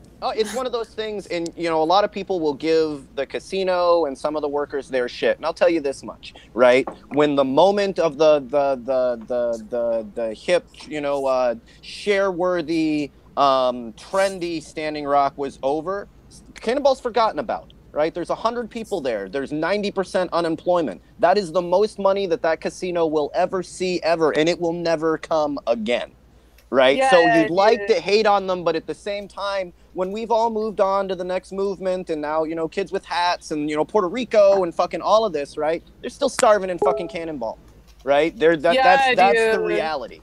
It is the reality, for sure. Like, hey guys, I gotta get going. I just wanted to let y'all know. Y'all have a blessed night. Much love. Happy to talk to you. Post any links that you want posted. If you wanna give a quick outro and anything you want to say to the followers that are on or the viewers tonight, please feel free. Get involved. Be involved in the movement. You know, this is happening. We're trying to get it nationwide. All right, Yellow Vest USA. I got a book that I'm writing, but it's not about Yellow Vest, and be published soon. But it's about my life. Can't wait to read it. Yeah, you all will. I would love to walk that path for a minute with you. That'd be great. Post any links you need, brother, please. I got links to post, not right now. I'm trying to still stay as quiet as I can until we get this totally organized. So I'll come back in a later episode whenever you feel like it. Then we will always have a absolutely. Room for... Yeah. Be safe, brother. Be safe. Definitely. You too. God bless. Much love. Much love. Oh God, he's in a chat room drunk. You know who? Yeah, is it the same guy that? And he's trolling. He's trolling a girl right now, and she tells him like, "Are you drunk?" And he's definitely. So, yeah, I'm drunk. Just encourage him to drink more so he falls asleep. Damn. You think I'd be on here trolling guys if I wasn't drunk? Well, it gets obvious, you know, because he can't even type right when he's drunk. So that's how I know he's drunk. And he tries to deny it. I'm like, dude, you didn't even type that word even kind of right. You know you're in for it when dude starts off. Let me tell you something. Oh shit. Okay, well let's just move on then. I mean, Yeah, moving on. yeah. Well, I mean, do we have any comments? We actually had a. Do we? Oh yeah, you know what we didn't cover? Are there any Yellow Vest events coming up? Because I know there was a web page. Oh yeah, but it's I could down. tell you guys. I'm actually gonna be. I live in the western slope of Colorado, so I'm like 4 hours away from Denver. But I'm actually going to be heading up there tomorrow because there's a march on Saturday. If there's anybody like in this area listening, in Denver, Colorado, 12 p.m. South Side, Capitol Building, we're meeting on Saturday, and we're going to march at 1. So we'll rally between 12 and 1, and then we'll march. I'm traveling between the western slope and to Denver. You know, I'm going about every 2 weeks to get up there and network with people and be able to talk to people in person. Things I can't speak about on my cellular device. But well, and to keep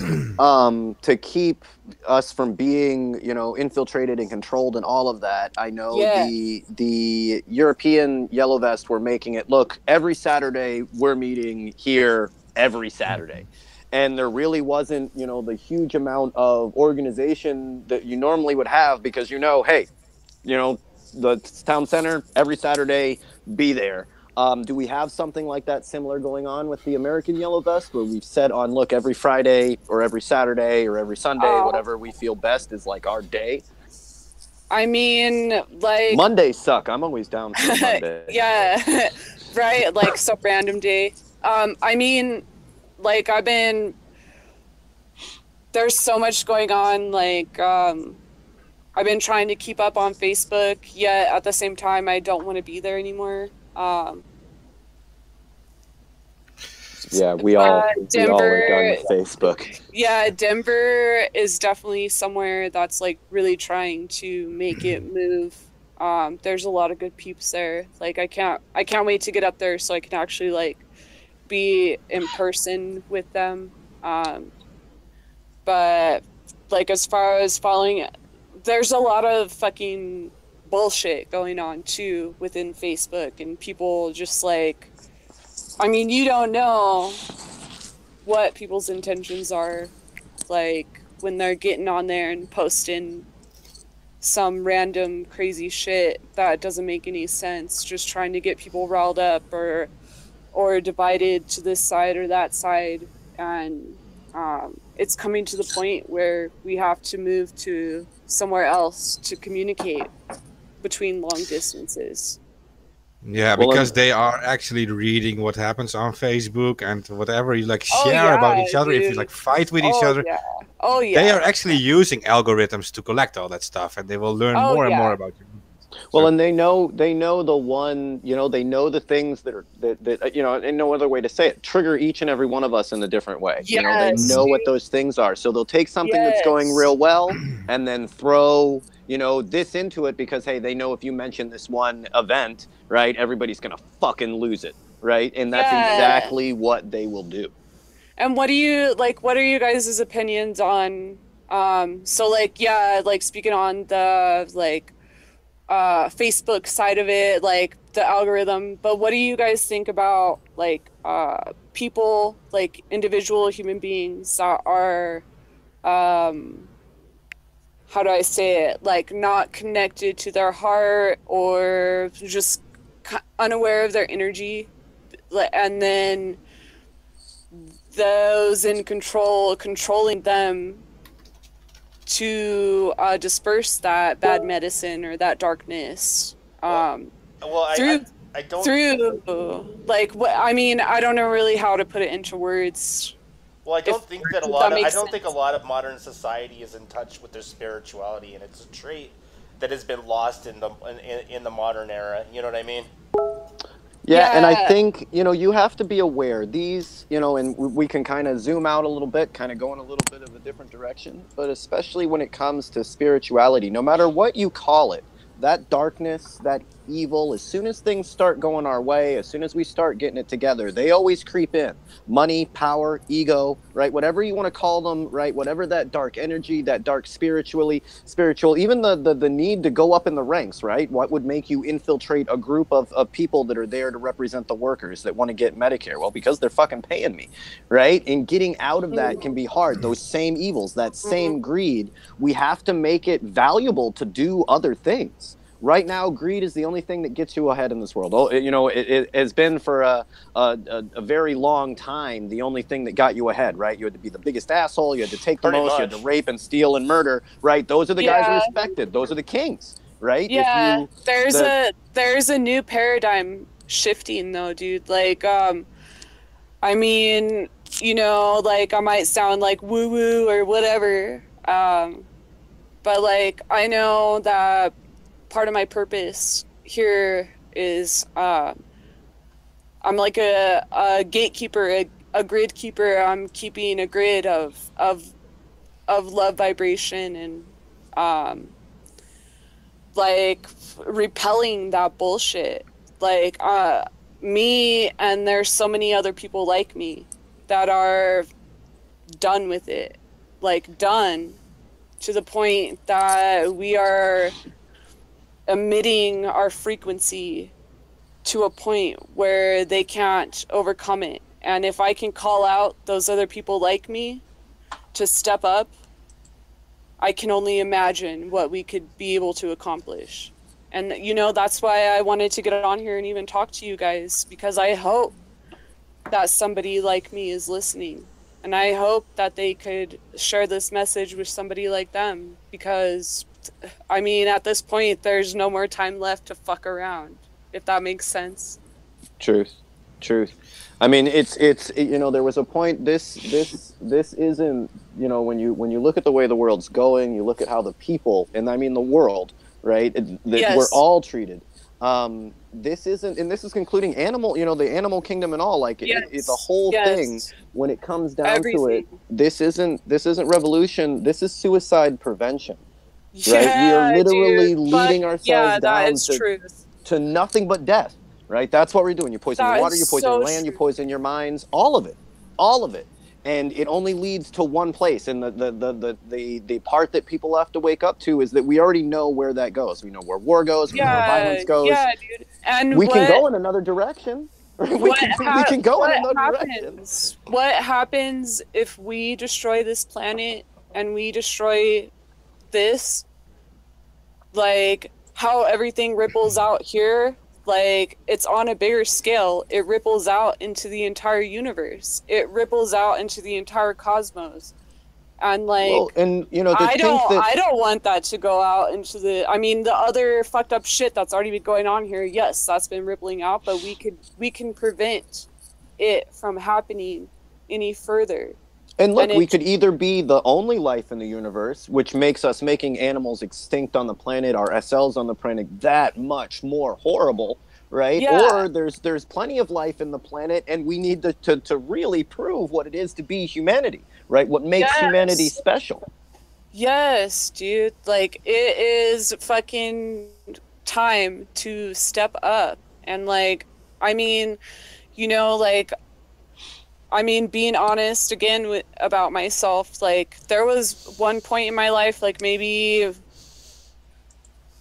I don't know how long ago, time is an illusion. No, I'm just kidding. That like I had anxiety so bad that I couldn't even leave my house. I couldn't even have a job. Like it was really intense and it was really sad. It was really depressing. You know, and now I'm at the point where like I still have those feelings. I still experience that every single morning when I wake up, and I have to overcome it because at this point, like so much more matters to me than my feelings of anxiety or my feelings of like not wanting to interact. I mean, like I even was telling you guys earlier, like I was so nervous to even get on here. But I'm so glad I did, because like now is the time to step up and to speak out I mean, especially I'm calling out to the ladies, dude. Like, fucking women, us ladies, that feminine energy, like, we can make this movement move so much, like, more than we could even possibly imagine. And if we can just, we can overcome that and connect to each other, dude, like, it's a done deal. We got this, you know. And it comes down to believing in ourselves. And you know, it sucks with the fucking, I don't know how to say it,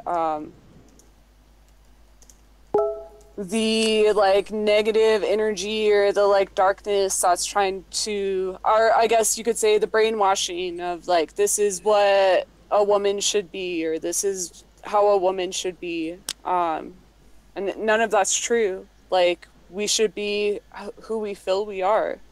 And the same for men too. Like, we should all be who we are, because we all have something to offer to this movement. Whether it's like you guys that are putting on this show to spread truth and to spread message, or somebody in a podunk fucking shitty town like me that just goes out and sticks out like a sore thumb. Like, we all have something to offer, dude.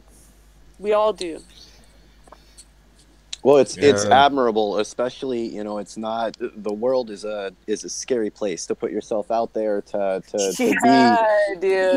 be in the middle of it is hard. So I mean, thank you for coming on. Thank you for you know, exposing that part of yourself and kind of your struggle throughout it. It's one of those things. Look, women are 50% of the population, you know, and we like all these other things that has to do with control, right? People are gonna have to get over that they control another person. Amen. I served in the military. I can tell you from firsthand experience, the best fighter pilots that I ever met were women. The people that always went through that, oh well, you know, a woman couldn't be a SEAL. Motherfucker, you can't be a SEAL, right? Like, if she passes the exam, she's the baddest. Like, she's the baddest we have to offer. There's no doubt on that. I hear that same thing with firemen. You know, oh well, you know, you think, well, yeah, there's plenty of women out there that could be easily firemen. I ain't holding fucking, you know, carrying 240 pounds up and down the stairs. You couldn't do that. Let it go, right? Yeah. So we are coming to the time where we have to, like all those other things. It is not your position to demand someone to be or not to be, right? That's their choice to find their own path. And it's so hard. Men have been in control, women have been in control, but there's this whole illusion of control in the demanding of the control. If they got their chance, they'd watch us in the bathroom to see what junk you have. That's weird. Mm-hmm. Right? They want to control where you piss. They want to control which water fountains you drink in, which pools you swim in, where you can live, where you can't live, where you can travel, who you can pray to, right? The whole fucking works. They need to control you. Dude, speaking of bathrooms, you want to hear some fucked up shit? Oh no. Okay. So, like, the first weekend I went up to Denver to march, I found out that, you know, there's a homelessness issue there, like, very big. I couldn't tell you the statistics right now. I would have to go get that and then bring it back to you guys. But it's to the point on 16th Street Mall in Denver, they, like, businesses do not want homeless people coming in to use their bathrooms. Even if they spend money, they have little fucking, like, they're like the size of like what the fuck are those things called? Like a storage trailer thing, you know, little outhouse or something. Kind of, yeah. They have that like in the middle of the fucking street, dude. Like, you could pay $0.25 to come piss and shit, and there's no doors on any of the stalls. What? Yeah, that's. I mean, you see the in the middle of the street, dude. Like, they might as well just be shitting and pissing in the fucking street. Like, how is that helpful? Dude, it's fucking bullshit. Like, what the fuck? That's when I was like rallying up and they were telling me about it, I was like, whoa, that's kind of weird. And then, like, when I was actually driving back to my friend's house after the march, like, we drove past one of the little fucking trailer things in the middle of the road, dude, and we were like, what the fuck? Come on, Colorado, you guys are supposed to be so progressive. You got all that weed money. Come on, what are you doing? What are you doing? Well, that is progressive. That's what you do. You know where that weed money is going, right? Not to the people. No, no, it ain't going to the people, dude. It's putting more guns on fucking people or police officers' holsters, so they can control people for their whatever the fuck they're obvious are doing. Yeah, wrong. whatever you need a tank for. It's nothing. It's normally not anything good. I need a tank to police your community. It's like, if you need a tank to police your community, you have failed, Batman. Yeah, it's like you know what they could do with that weed tax is they could just they could build like homeless shelters and shit. Whoa. Come on, man. We can't have that. Don't speak of that. Homeless shelters. Yeah, what are you talking about here? Are you trying to help somebody? Dude, it's insane. Like, I mean, it's just insane. Have they tried dipping into their college funds or maybe their investments? Obviously their not. Trust funds? Have they tried dipping into their trust funds? Obviously not. Like, it's always my favorite to listen to the extraordinarily wealthy try to comprehend the problems that the rest of us have.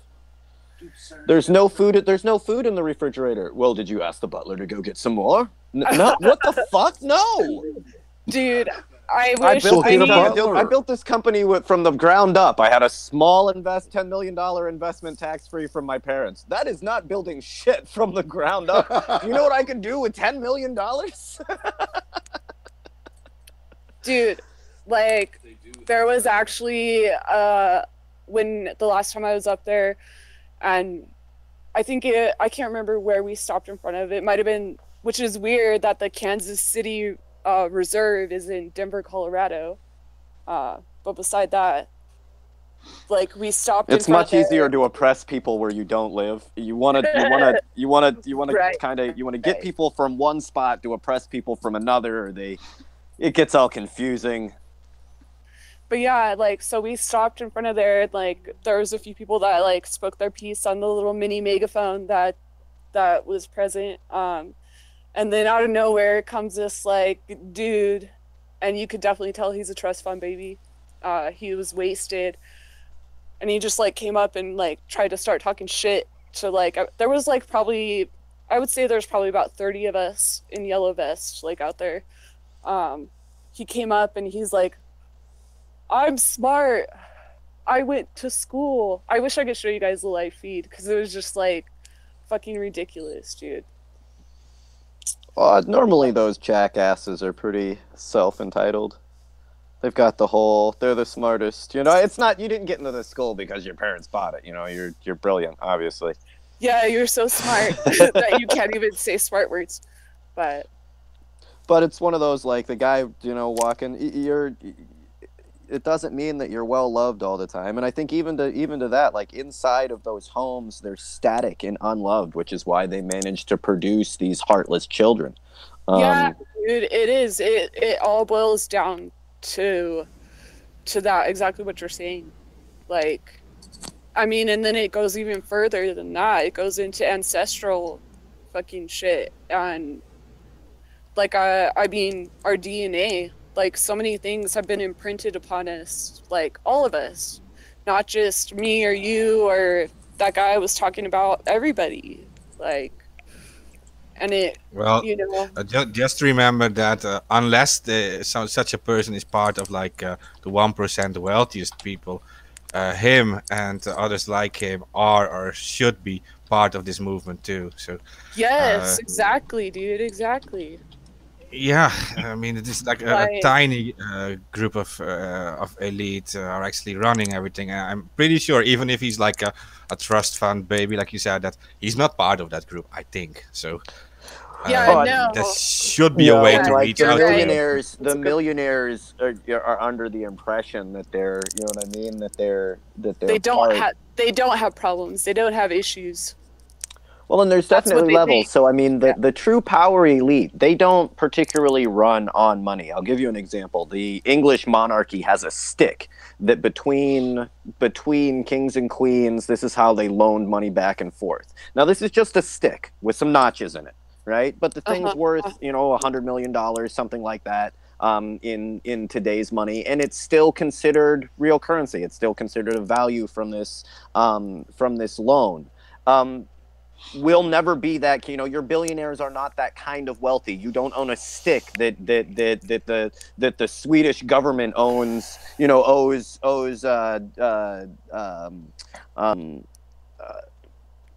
interest on, right? But they do it, and yet they do try to make it seem like, oh well, you got a Ferrari, right? You're the power elite, and that's not the case, right? The people that we're against undermine entire governments. Venezuela is a good example.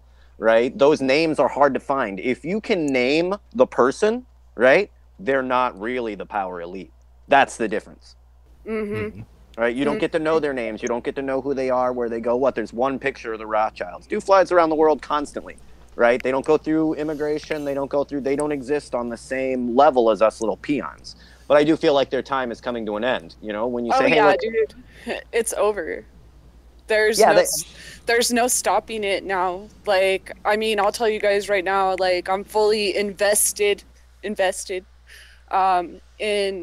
making this movement move. Like, I'm at the point where I will do whatever I have to make it happen, because I'm sick of it. I'm sick of watching. I mean, like, I'm sick of every day when I drive to work seeing the same people sleeping on the street. And then I drive home from work when it's getting dark outside and those same people are sleeping on the street. Like, I'm sick of it, dude. All of it. But when you are looking to unite like huge groups of people, then it is always easiest to go back. That's why I was talking about that trust fund guy too, being part of it, right? I'm saying like people are all humans, and then when you go back to like the basic thing of being human, and the people at the top doing only one thing, and that is limiting our freedoms, our personal freedoms, and it is the same for everyone, no matter like if you're a man or a woman, or you're like what kind of skin color you have, or what religion or whatever. It is the same for everyone. So you can actually unite everyone by going back to that one basic thing, and that is that everyone wants this freedom, and they want to be treated equal and fair. So if you go back to that and you fight all, together for that specific thing, then I think you can actually unite everyone. So it should be possible. Yeah, dude. It is possible. I mean, and I think... Oh, no, go ahead. Oh, I was just going to say, like, don't get me wrong. Like, I entertain all realities in my mind. I contemplate them all of, like, what could happen, what could be. But I also...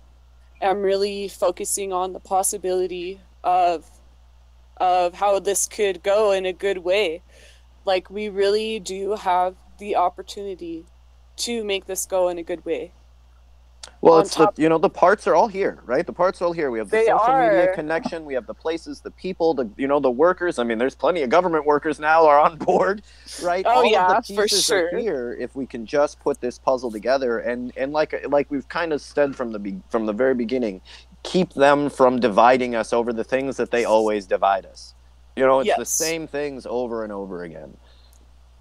Yes, it really is. I mean, and like in my own experience, I mean, in the past couple days, like with social media, and that darkness seeping into people's minds and their hearts, and that darkness seeping into people that are weak and not connected to their heart, or even people that don't have the ability to connect because they're so lost within their mind or whatever. But just dealing with that and having to like purge it or pop that pimple, I guess you could say.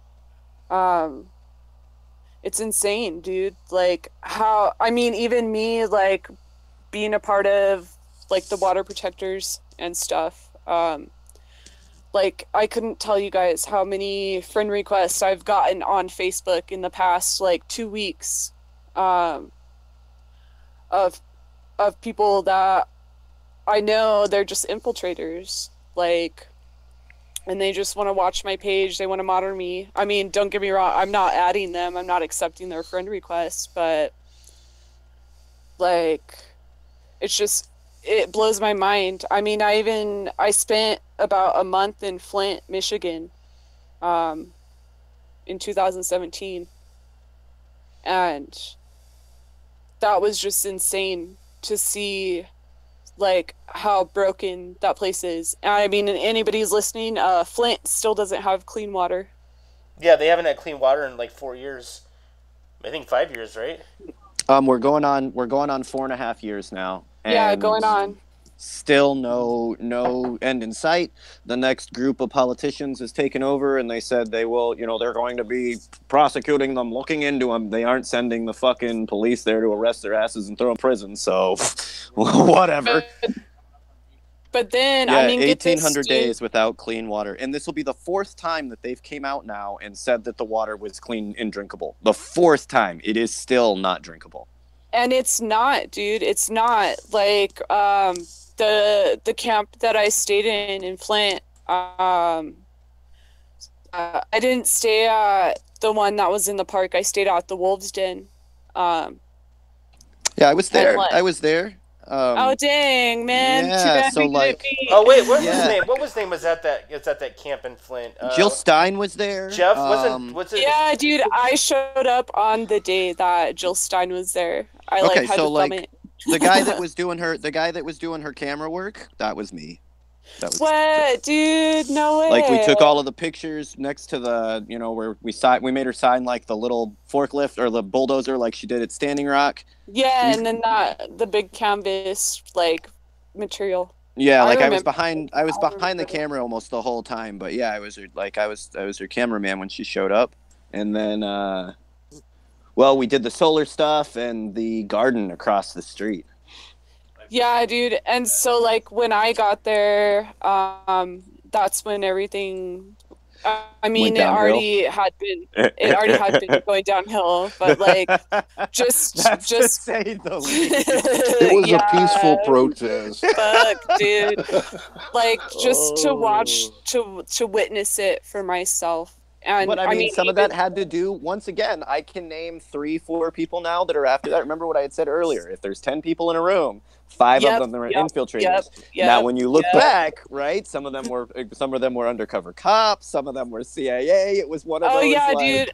I tell you this right now. I pointed those people out like within a couple days of being there. I was like, I see what's going on. I see what's going on here. But I have so much love in my heart. I'm just gonna be here. I'm gonna be myself. I'm gonna do the best that I can to be a good person for everybody that's here. But yeah, dude, like, and I mean, just to be there, and I like watched it all crumble, like, right there in front of my face. It was, yeah. And I mean, people got turned away. There was one of the things that made Wolf's Den such a huge target was there were some people that had connections and money that were there. And they needed to squash that as soon as possible because it had to do with being able to fund revolution, right? Being able to fund what was going on, get people water and all of that. And yeah, like, you could see the writing on the wall. Yeah, they weren't being honest. Like, people weren't being upfront. They weren't being honest, and there was so much division in there, and there was no stopping it. I mean, but look at the energy that's in Flint.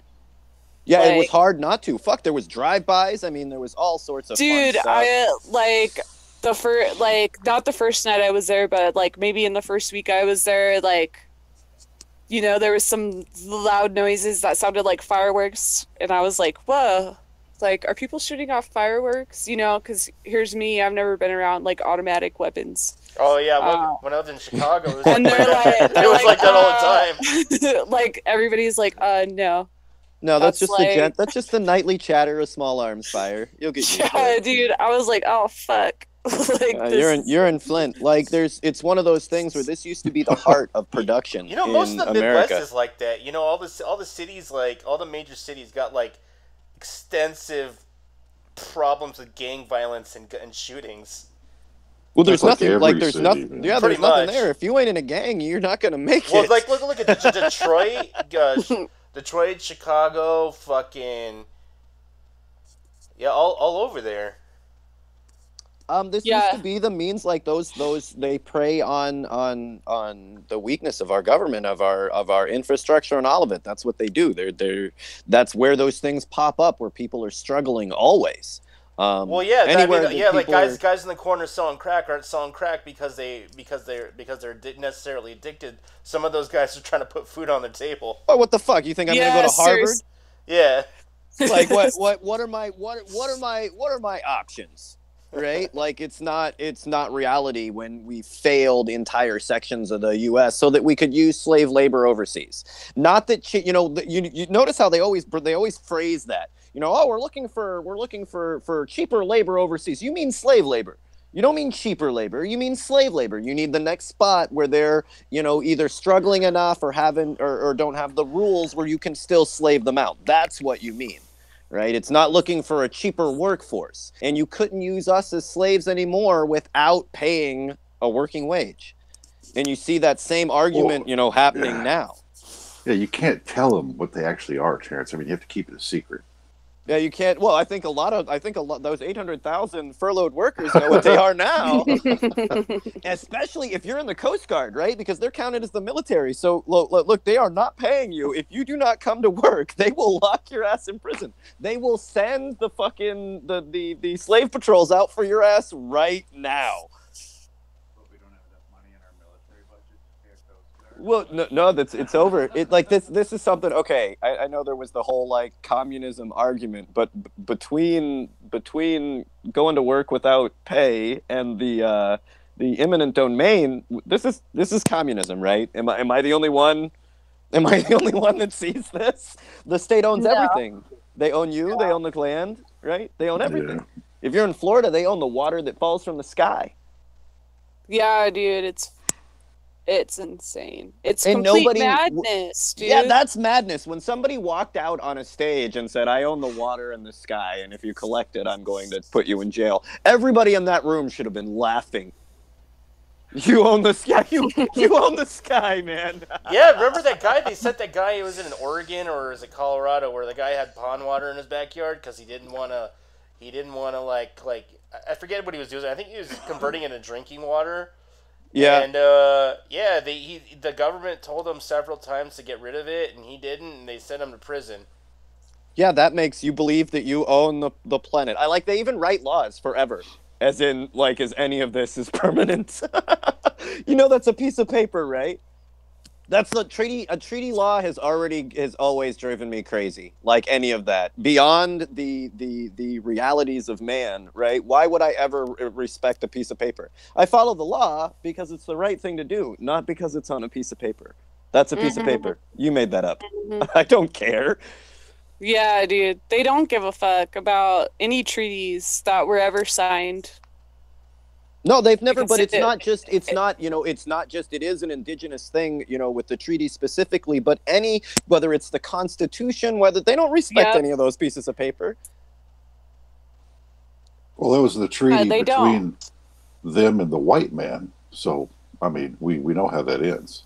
Oh, I have heap big buyer's remorse. Yeah. I'm claiming fucking a lemon law. Does that count as lemon law?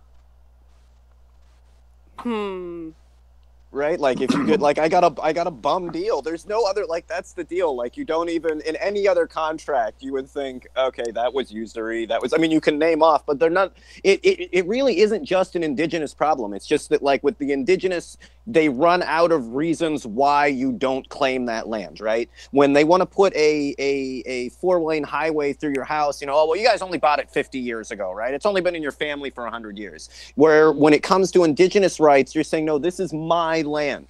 I don't care which weird part, which weird invasion in papers. This is mine. It's always been mine. You can't build here. This is mine, right? And that's where the indigenous, you know, problem, right? What they've created here in stealing lands through treaties is exposed. But that same complete, you know, ignoring, it doesn't matter whether you own your house, doesn't matter whether it's been in your family, doesn't matter what it is. If they want it, they will take it. Yep, they will. They don't give a fuck. Well, as long as we let them, and that's really where we need, not just, I mean, what I hope the Yellow Vest movement, it's not just us, right? I mean, when we need the cops, the firefighters, like we need the people that normally stand against us, like realize that they don't care about you either, right? You're a pawn. As soon as they're done with you, that's it.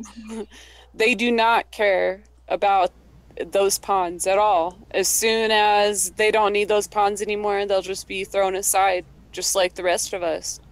Well, I think, like, especially with the shutdown, the Forest Service, right? Now, at Standing Rock, they called in the Forest Service because they're federal. So they came with body armor and tear gas and you know, they got free flights up there and free gas and snowmobiles. I mean, the works, everything you could possibly imagine. And now, as soon as they were done with them, they're not funded. They don't have money for their families, nothing. You think that those same oil companies that they were willing to, you know, beat up indigenous peoples for is going to pay their rent? No. Yeah, fuck no. Once they're done with you, you know, where are those free airplane tickets? You called in emergency funds and emergency flood and hurricane funds, and you know what I mean? They had all sorts of stuff when you were willing to come up there in body armor and beat somebody up. But then when we're done with you, that's it. Sorry, guys, government's closed. There's nothing that we could do. What, you had billions of dollars before. Yeah, dude. That's putting it all out there. That's truth right there. Like, oh, I'm gonna get shot. Me too, probably. It's all good. We'll get shot together. Yeah, don't stand next to Hillary Clinton. No way. I'll stay as far away as I possibly can from her.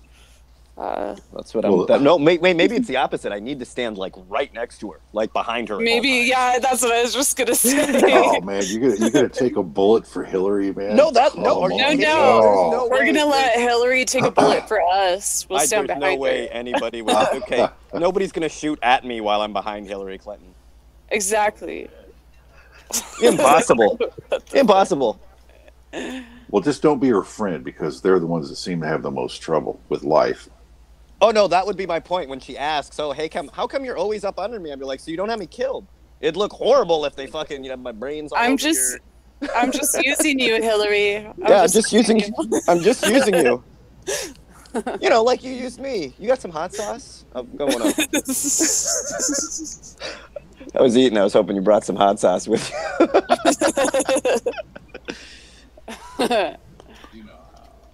Oh, that's how she gets down. No, that's, you know, it's one of those things. It's not whether these people had, you know, others killed or any of that. It's that we have leadership that, given the opportunity, would kill. You hear what I'm saying? You're dealing with people. It's not always, yeah, this all looks bad, and you tend to have a lot of people that commit suicide or execute themselves next to you. But, right, you might have had nothing to do with it. But the question is, if you had free run, if you had unlimited power like you would in, let's say, the presidency, right? Would you drone strike small children? Would you have people killed? Would you have people killed to get your to make a little bit extra profit? Would you set up an entire system to make sure that Halliburton made money, right? Would you kill millions of innocent people to make Halliburton a little bit of profit? And that's really the question, right? If you had free reign, would you have your opponents executed, or would you let them speak? And the answer is always, if they had free reign, we would have invaded this country, killed this person. Look at what they plan on doing. You think you have the right to murder another person on the other side of the world? What the fuck? Yeah, dude, it's fucked. I mean, but if it puts a little extra money in their pocket, it's bullshit. Well, I mean, yeah, Halliburton. And they can't even just like, all right, guys, come on, close up show. We made $6 trillion. Call it a day. We're good, but it's never enough for them. Yeah, it's never enough. Oh, we made $6 trillion. We need to make more and more. Yeah, 12 more next year. More and more and more. There's still a couple of spots there that haven't been bombed yet. Oh shit. That's right.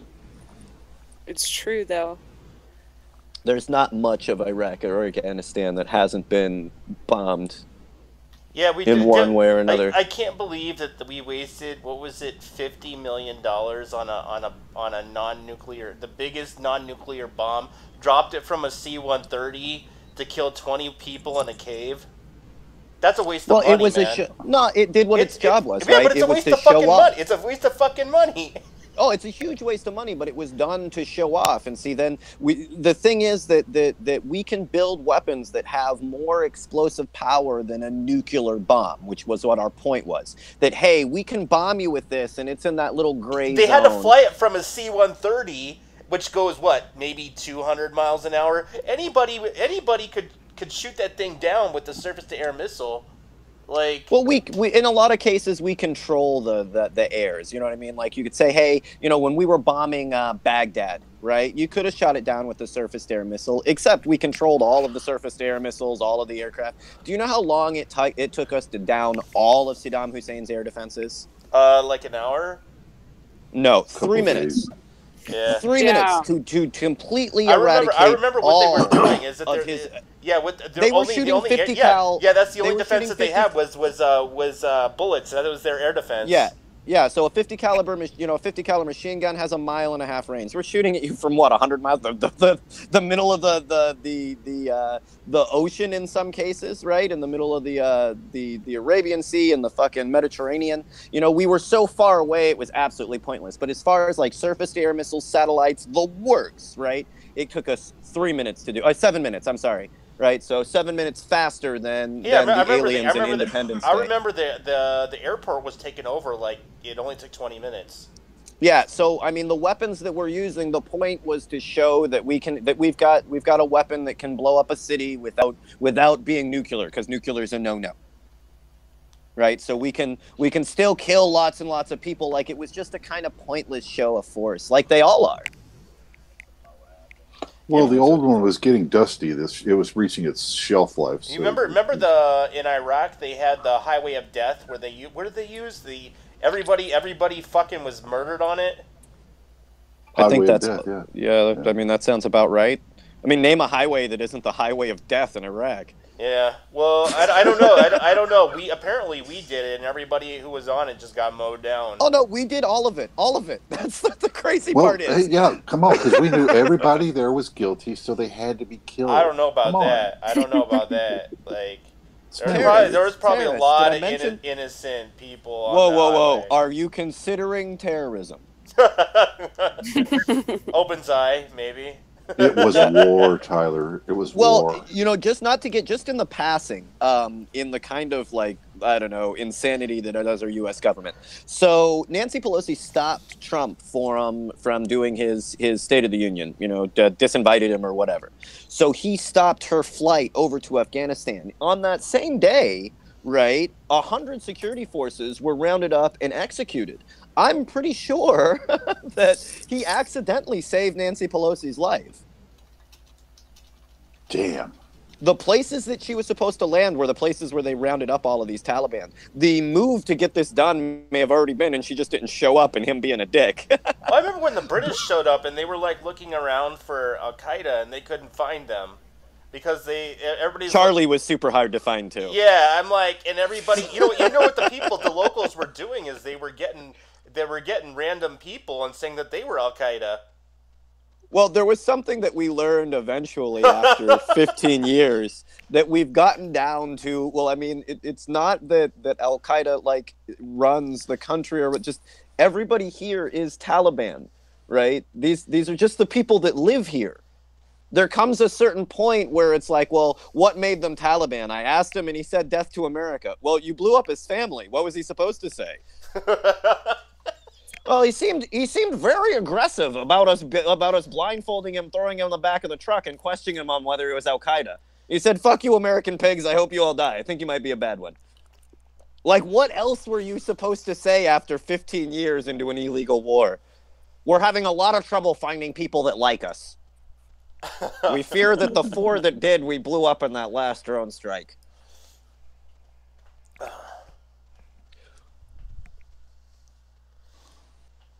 Yeah, so I don't. I'm pretty sure everybody that's left is terrorists. Why?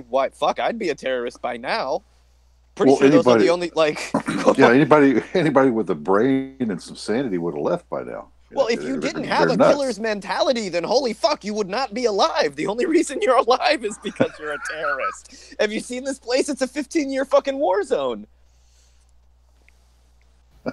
Like, if you were 3 when we invaded you, right? You're 18 now.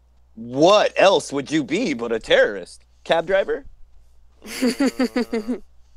Where are you going? Who are you picking up but other terrorists? And then I'm not sure if that's really who you want your cab fare to be. You guys are blowing each other up like after you pay, right? Look, I'm not, look, I told you, if you blow me up, I'm not coming to pick you guys up. I'm not giving you this deal no more. There's a disclaimer on their Uber app that says, please don't suicide bomb. No, you can suicide bomb, just not near me. The fuck? There's otherwise, who else is going to be using my fucking car if it's not for suicide bombers? Well, that's kind of a one-use kind of a thing. Most people only order one Uber at a time, right? Like you're only going one way. You're gonna got different Uber on the way by. In fact, I'd be like super pro suicide bomber to keep from getting blown up. They'd be like, nah, Ahmed, he's good, man. He always gives me a free ride. We're gonna lose this I like this guy. So for supporting terrorism. I'm not supporting terrorism. I just need a fucking job, man. What else is there? What else is there to do? Watch channel gets reported. Oh yeah, what am I gonna deliver pizzas to the fucking base? That's a one-way trip. Yeah, you know. Well, you're the first guy that gets recruited. You know how much they. You got the way in. Did you ever see how much the military was spending on KC services just to get Burger King to the troops in Iraq? You stop that right now. No, I am not joking. That was the only thing that was worth their fucking spending over there. $1 billion getting fast food services to troops in Iraq. Would you knock it off, man? I quite enjoyed my fucking burger. It's for our guys, man. Come on. It's for our guys. The fuck? It's for our guys. That was probably the only thing worthwhile that they fucking sent. Because they cut everyone off from alcohol, and that really sucked. Well, no, it took the guys from West Virginia maybe 20, 30 minutes to get a good still going, but that's not the point. Yeah, Iraq is a dry country. Yeah, like we started all of them with dry, but most like there's a guard unit, man. It doesn't take them very long to fucking get a good. So you can spend like $1 billion on giving them fast food in Iraq, but you can't give them body armor, a home when they return to the U.S. Well, they don't get a home. They don't get body armor, right? You can have McDonald's, Burger King, Robinhood. Have you ever had Robinhood? Never. It's only on base. I never even heard of that. Good.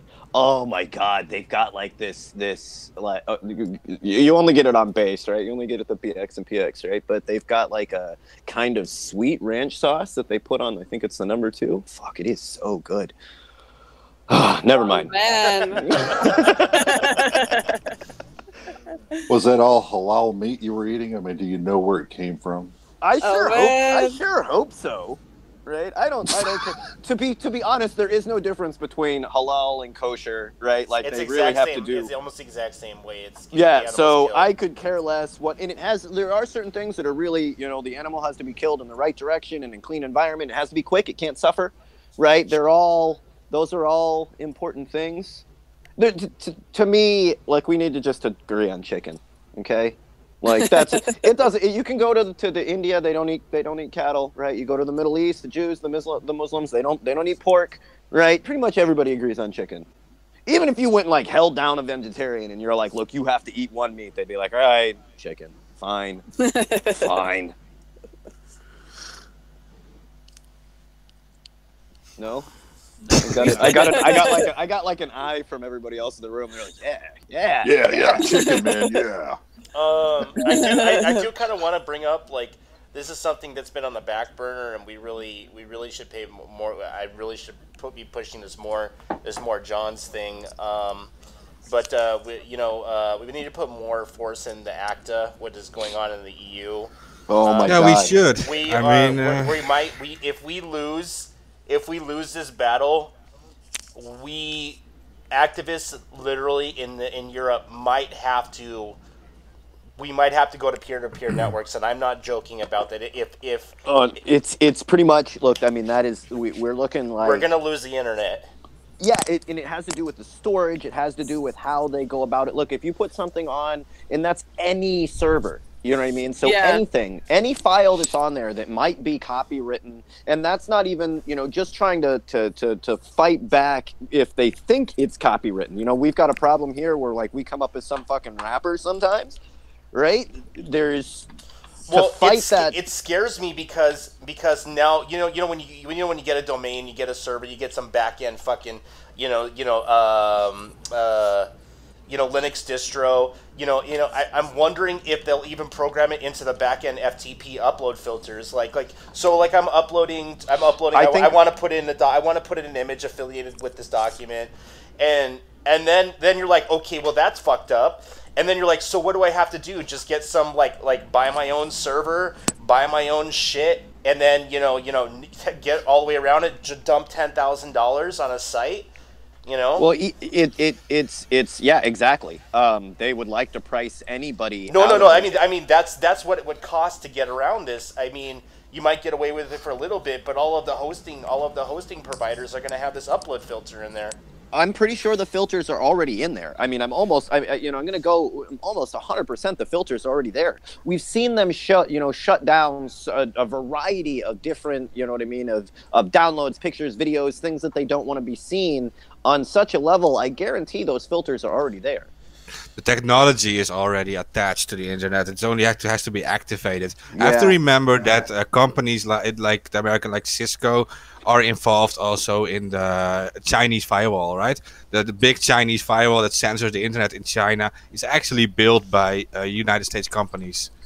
They are doing the same here in the European Union. It is the same technological companies who are behind the YouTube and Facebook filters who are also building it for our new Orwellian firewall. So yeah, and it's one of those already things. there. Yeah, and it's one of those things, look, you guys going to filter out, child pornography? Are you going to... No, none of that. We know when they have the ability to censor people, to filter things out, what they censor. And that's people it's people speaking up and people exposing their corruption. True. Right? That's who they're going to censor. We have some positive news surrounding that too. I mean, we did put a lot of, we're doing this totally grassroots, right? We're getting no support from whatever. We managed to get protests done in a few countries now. We managed to put enough pressure on the MEPs in the European Union to have 11 countries vote against it now. So we are on 11 countries out of 28 who are now backing us. Well, I mean, look, we came close with net neutrality, the same thing, and the same people acted like, oh, this came out of nowhere. What, net neutrality? Oh, we weren't playing. No, you have the legislation printed up, ready to go. And this is just their next. They'll try it again, right? But this is the next. Like I said, we came super, super, super close to the same problem when it came with net neutrality. It was almost repealed all the way. Oh, yeah, no, Terrence, they haven't implemented it yet. They're going to sometime this year. Over here. Yeah, they will. Yeah. In here, we had an emergency. They tried to stop net neutrality here too, and we had an emergency government meeting, and our country actually defended against the abolishing of net neutrality. But in other countries in Europe, it's also under attack, and in the United States, it's effectively ended already. Yeah, and they only have to implement it now. Yeah. And I wonder how that's going to affect with the UK with them exiting the European Union. I wonder what their internet rights will be at that point. Through? That's a very good point. No, it didn't went through in there. But I want, at that point, they're no longer, any of those contracts, any of those protections, any of that stuff is gone. And you know how the English are with fucking. Same way we are, right? They like monitoring their people, right? Everything you say, censorship. Yeah, they had actually not entirely correct, because Brexit actually was accepted. It is now by law accepted, and in March they have to leave the European Union. It will happen. But what you guys mean is there is no deal. The deal was not approved by them. Yeah, they were. So you know, they wanted deal now.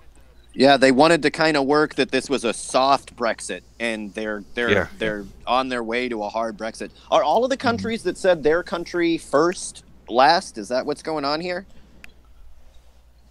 Like, you notice all of the countries that have this, like, you know, us first, you know, whether it's England first, fucking America America first, everybody that's like nudging each other for this first position is like failing horribly. Yeah, it's true. Yeah. But yeah, I wonder what that means for the internet protections that they had through the European Union, because the English government was not particularly supportive of their citizens' like rights to privacy.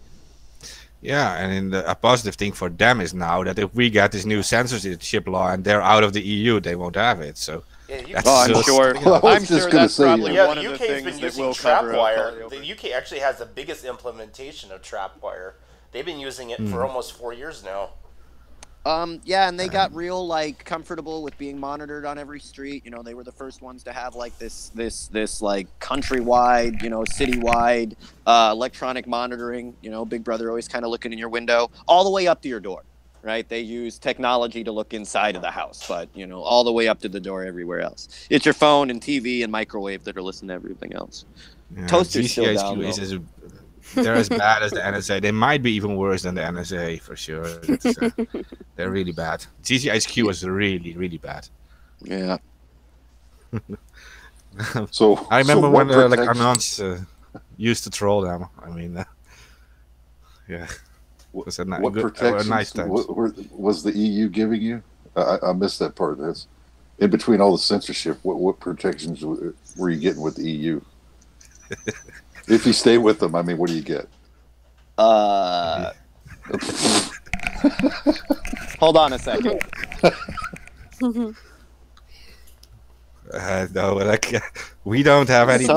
For us, it will only get worse for us. But what I miss. Okay, wait. Maybe protection was the wrong word. Well, you don't get protection per se. Not not the way you thought. Oh, no. Hey, look right here. You get to fight terrorism in Syria. Well, who could be against that? Okay, I can play advocate. I can play advocate of the devil for a second. That is like if you're in Western Europe, where you have relatively a lot of freedom compared to Eastern Europe. In Western Europe, it will only get worse with the EU. If you're in Eastern Europe, like the former Soviet countries, where there were very strict laws, for them it's actually positive, I guess, because they will get more freedoms. So, yeah. So abused rather than a boot on your face. That's a plus. Well, you find that happy medium. It sounds like if you're in a gulag right now, good news. If you're not, bad news. Yeah, that's pretty much it. Yeah. That's none of that was particularly positive. Yeah, and probably it's the same for our wealth, I guess, and our economy and stuff. If they're all equalizing it, like, the West is like, it's you can see it in France. They're not going on to the streets for fun. So, yeah, France is a relatively rich country, and Netherlands too, and Belgium too, and all these countries are like heavily protesting right now. And so the cost of everything is ridiculous. You know, it's like. What is it? It was like €7 to a liter of gasoline. Well, see, that's the gas ridiculous. prices that are and it's not like some of it. I'm not using the word arbitrary, but they've put on these huge taxes, because one of the things I noticed, especially fucking Belgium and Holland, was food prices were way lower for like real food in than lodging prices were way lower. Now, buying a house in Holland is way more expensive, but as far as just like apartments and all of that stuff was very affordable. But when it came to gas, you couldn't afford to drive, right? Take the train, take a bus. You're right. It's like it's about $9 a gallon, I think. That's the price for gas. Wow. That's insane. In an industry that, I mean, we have to come to the realization this is over, right? The only reason we're still using fossil fuels is to make the last little bit of money off of it. Not because it's the way to go, not because it's the future, not because it's more, you can't build something that's more efficient. Like, the only reason we're still on fossil fuels is to continue to give Halliburton money, right? To continue to give Shell money. They're the last barrel is sold for $1 million or however, it costs for the rich to run around in their classic cars. Right, that's who's going to end up buying the last barrels at $100 million, $1 million. You can prove that some Chinese businessman has got the biggest nuts because he can afford to run a car on gas, right? But that's the future of fossil fuels, right? It's true. It's so well known at this point. It's hard to even literally hydrogen can replace the world's need for energy consumption for transportation. It's literally just as efficient. And all it is hold on. We're against hydrocarbons. We have a carbon bias. Yeah, but it creates hydrogen. It's not fair to. It creates water. Water is the only thing that it creates. Whoa! Is this clean, drinkable water? Yes, you could probably drink it. It's probably very nah, safe. Man, that's not going to work for us. I mean, it might have a little bit of graphite in there because PEM, a proton exchange membrane, the hydrogen has to go over a graphite plate, but it might taste a little bit like pencil, but I'm sure the government will say it's plenty drinkable. No, there comes a point where, look, I'm just gonna go out on a limb here. I feel like the future is the giant fusion reactor in the sky. I'm just throwing it out there. Like, maybe we're gonna have to look up. Right, and that really has to do with a lot of the I think it's a real good allegory for what's going on. They need you to look down. Everything is down. Dig in the ground. Keep your head down. Right, bow. It's always look down. Where the future is always up. Right, God is always in the sky. The future is always up above us. Right, the light is always up above us. But yet we always need to fucking dig. Right, for everything that they want, it always has our heads down. Right, whether it's a coal mine, and you'll never think to look up into the bright sky. Right, you need to die in the bottom of a pit rather than use the giant fusion reactor above us. Oh, that's essentially hydrogen into helium, but that's essentially the on same a smaller chemical. level. But I'm saying look, you take $100 billion and put it into battery and cell research, right? Yeah. In solar cell research, and that's over. The sun puts out plenty of power. They just at MIT, they came up with. Remember, I've been talking about this. They increased the amount of wattage you can get by using something different than they tweaked the photovoltaic cell a little differently and been using something similar to the LCD glass that can go black to, the glass that they can tint. They can do the tint by using electricity. They were using something like that, but on a nanoscale, using like what they call nano photovoltaic cells, which we're going to come out with some super cool stuff. So what used to do like a kilowatt, which would be like a meter square, they could probably do about 100 kilowatts with the same thing. Yeah, I believe it, and it's going to get better battery storage as well. You'll look eventually in what the future really is eventually everyone will have a little battery plant about the size of a washer and dryer, right, or a refrigerator, right, and cells on your roof, and each house, should produce its own power. That'll just be something that's built in. It's arbitrarily expensive, right? It's been held back for 30 years. 30 years of not being able to put any research into solar, wind, fucking anything. More efficient turbines, all of that was held back by these same people. And if you think, look, if you just take the money that you're going to give Shell in, to completely destroy the Gulf of Mexico, right?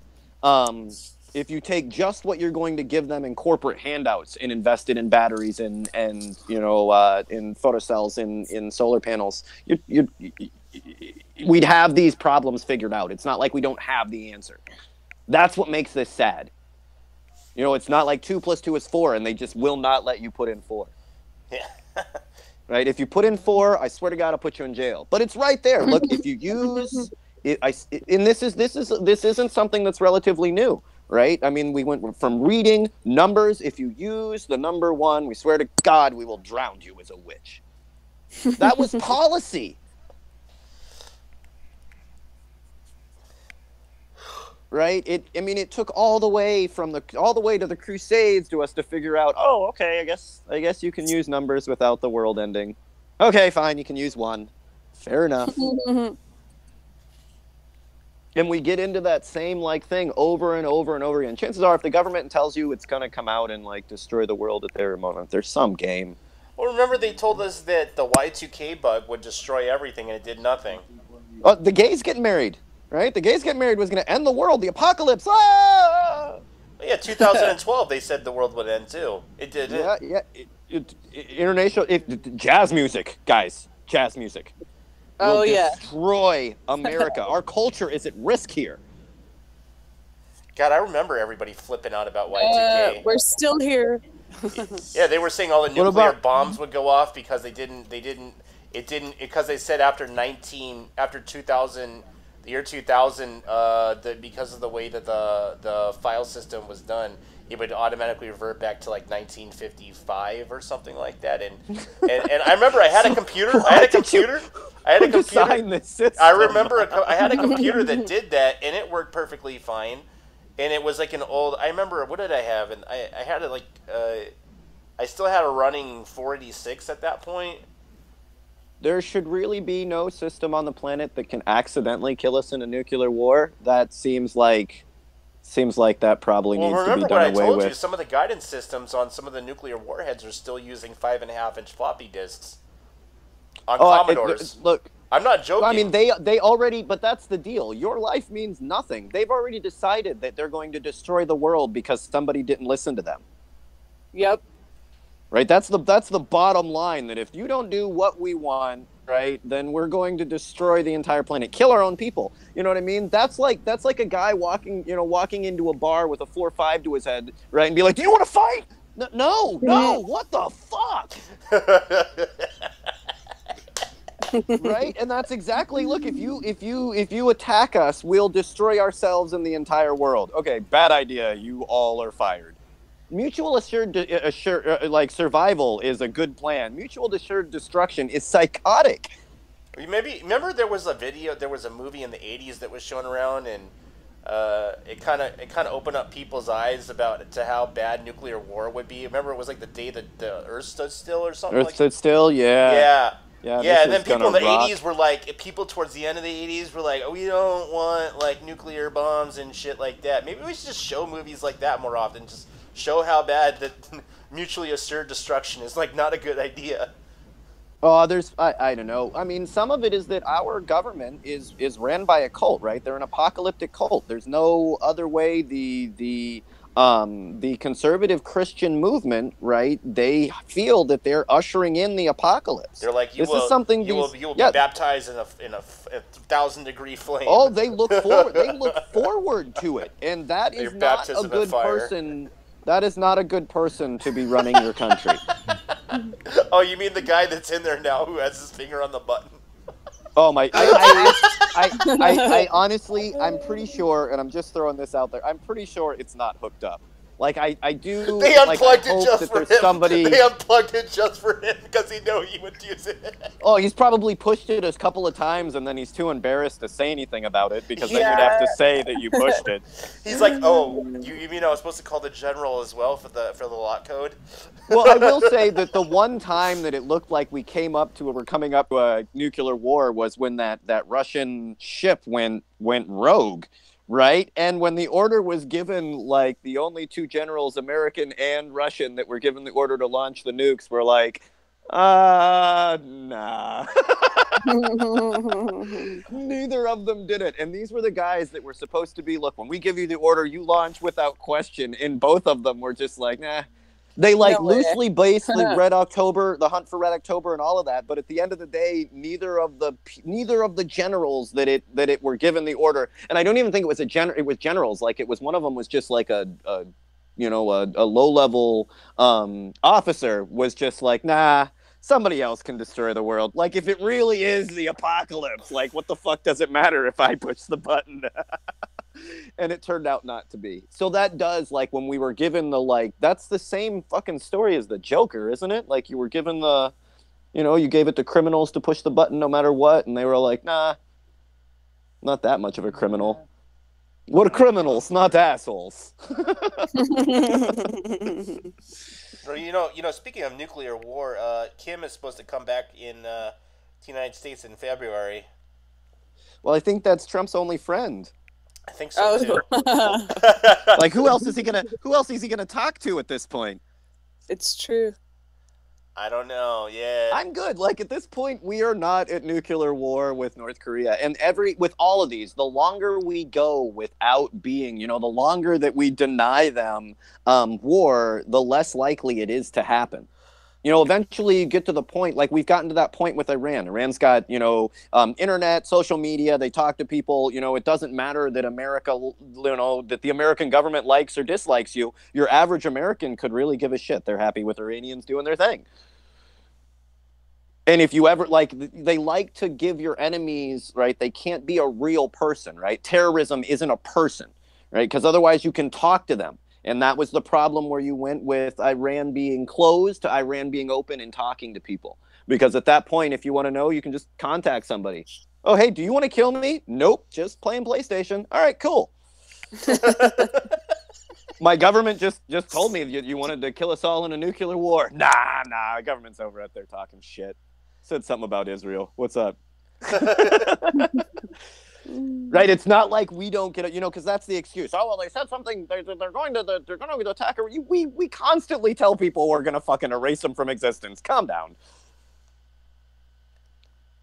That's what the illusion of the strong man is, right? Name a country that we don't threaten if you don't do what we want, right? The threat, we're not going to take military involvement off the table. Well, I mean, have you ever taken it off the table, like for anything? I think you might need a new table, man. It looks like it's glued on there pretty good. We seem to, well, we think we have them confused on our strategy there, Terrence. I mean, you know, we've never done it before. There was I forget who the general was. Oh, I feel bad now because it's such a great quote. But yeah, every once in a while, declare peace. It really throws your enemies off. Yeah. Mm-hmm. We like to keep them guessing. When the answer is always the same. You know, yeah, right. What are we going to do? What are we going to do? Uh-oh, did we lose somebody? I don't think so. Yeah, Terrence? Yeah. Hello. Yep. Yeah, he dropped. Oh yeah, he just went away. Yeah. Oops. That happens. Start with the backup topic, Tyler. The Facebook bashing. Or... Facebook. What do we got? Oh yeah. So anybody who uses WhatsApp, just keep in mind that that Facebook has just implemented their censorship algorithm into the back end of WhatsApp, and this is in preparation for Asia's elections. And so literally all Facebook platforms, Instagram included, are going to be using these censorship bots in the background. So I don't know how much valid activism or information you can spread on those platforms without being shot down.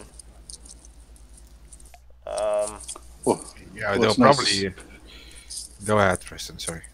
Oh, it's nice to see that things are getting standardized. I mean, they're going to do everything the same on each platform.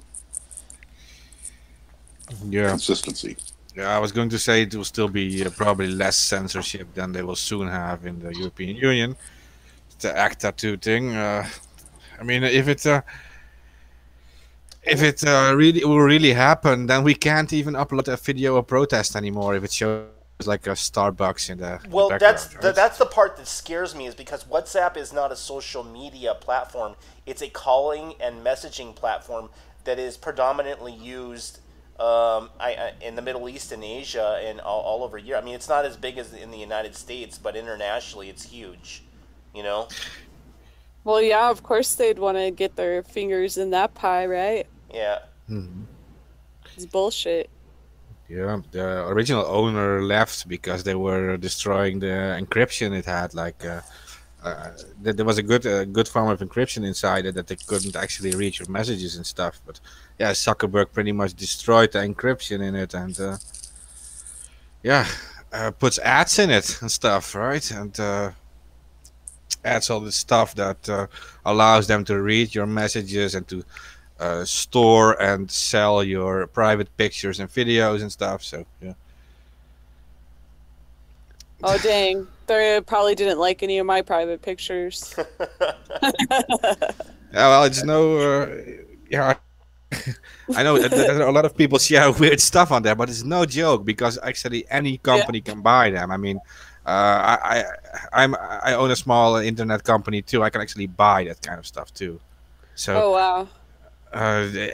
Anyone can buy it, and also foreign governments, and that's also very dangerous for activists. Like, because Zuckerberg was also being attacked for being involved in the genocide in Myanmar. Because, of course, the dictatorship in Myanmar was buying through one of their offshore companies, was buying intel from Facebook. So they were using it against their people. Oh yeah, remember Myanmar was banned on Facebook because of the activism that was involved on retaliation on the Myanmar government for the genocide of the Rohingya. You know? Yeah, exactly, and that is what actually is happening. And these dictators and stuff, they have these offshore companies, and they actually buy this kind of data. So it's not just the Western governments doing that. Everyone with money can pretty much buy it. You know what was weird is that that was like one of the reasons that the other guy besides dismantling the encryption was Zuckerberg wanted to sell user data on a calling and messaging platform. That's more disturbing than on a posting board, you know, which is more public. These are people's intimate conversations.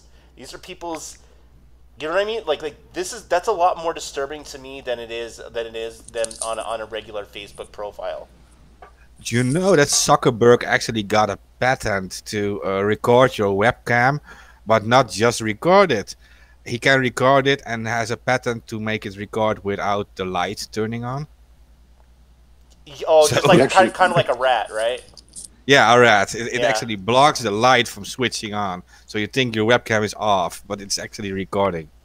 Oh, jeez. So he gets a patent for what hackers do all the time. Yeah. Yeah. Well, rat programs and Trojans. Yeah. Don't say such thing, Preston. It makes us look evil too. Makes it sound bad. Oh, you mean like Sabu's picture that was posted everywhere? When he was playing Diablo, he didn't know that he was being hacked. Shouldn't play Diablo, dude. in the nudes. Yeah, he wasn't even wearing any clothes. Oh jeez. Was he eating Cheetos? No, he was drinking a beer. Shouldn't snitch on Anons, dude. Yeah, that's what happens. And play Diablo. That's what happens when you're government, when you're FBI informant. Yeah. Speaking of which, Jeremy. What's going on with Jeremy? Fuck. Jeremy. Some Saturday would be like released. At they put him in a new jail, and now he's been in solitary for like 2 weeks. Yeah. That's all because he ran into a guard and accidentally opened up a door and smacked the other guy in the face on accident. Oh jeez. Yeah. Let me see. What is up with Jeremy? Poor guy. He got busted so hard for that stuff. Yeah, he's not getting out till another year. Like, it's 2020. He gets out, right? No. Oh, shit. They sentenced him to 10 years, so he got arrested in 2012. Mm-hmm. So they do like what 70-80%. He's in federal prison, so he'll do I think 90%. So 9 years. So 2021 or something, he'll be released. Yeah, it sucks because he was like maybe like 27, like when he got locked up. So he's gonna be in his 40s. In the UK, he would get 2 years for that, and in here he would get 2 weeks of cleaning at an asylum. Here's the weird thing: is that he hacked Stratford with 0 days that the FBI gave to Sabu. So essentially, the tools that he used to hack Stratford were from the government itself. Yeah, exactly. All the 0 days provided to them were all, I don't want to say all because I don't want to discredit them entirely, but most of it was provided by the feds. So yeah. This is, that sucks. What else do we got going on? Looks like what I said about Microsoft moving into the Linux field is true. Microsoft is working on a Linux distro. Oh my god! I am not kidding. Well, they didn't buy GitHub for nothing. I knew it. I mean, this is what I was saying that was going to happen. So the days of NTFS might be limited. Microsoft might be moving to the Linux kernel using the XT4 filing system. Well, because they're pretty much moving away from Windows. Windows is almost a side project at this point. Well, yeah, I mean, honestly, I love Linux. It boots up with you only need 256 megabytes of RAM at minimum for a lot of distros. It runs so well with little shit, Yeah, which is the one thing that Windows never did was run well. Yeah. That's all it had to do. Right, it just never was able to pull that off. So yeah, but I mean, most of their money isn't coming in from operating systems anymore. In fact, none of their money is coming in from the operating system. They give it away for free. It's the cloud-based storage and the cloud processing that they are just raking it in. They pretty much dominate the cloud at the moment. Yeah, and Windows 10 is an upgrade to anybody who has 8.1, but the deal is there's a catch of why it's free. The upgrade is free because when you do that install for Windows 10, there's a thing that says, do you want me to show you ads that are relevant to what you're using? Why would that be in an operating system? Oh, because Windows has a Windows store and they're selling all your data to all of these fucking companies. Yeah. Which is... I don't think people don't like that anymore. I don't think people. There's also. Do you want me to share my GPS location? And I'm like, this is a fucking laptop. Why would you want my GPS? It doesn't even have a GPS chip.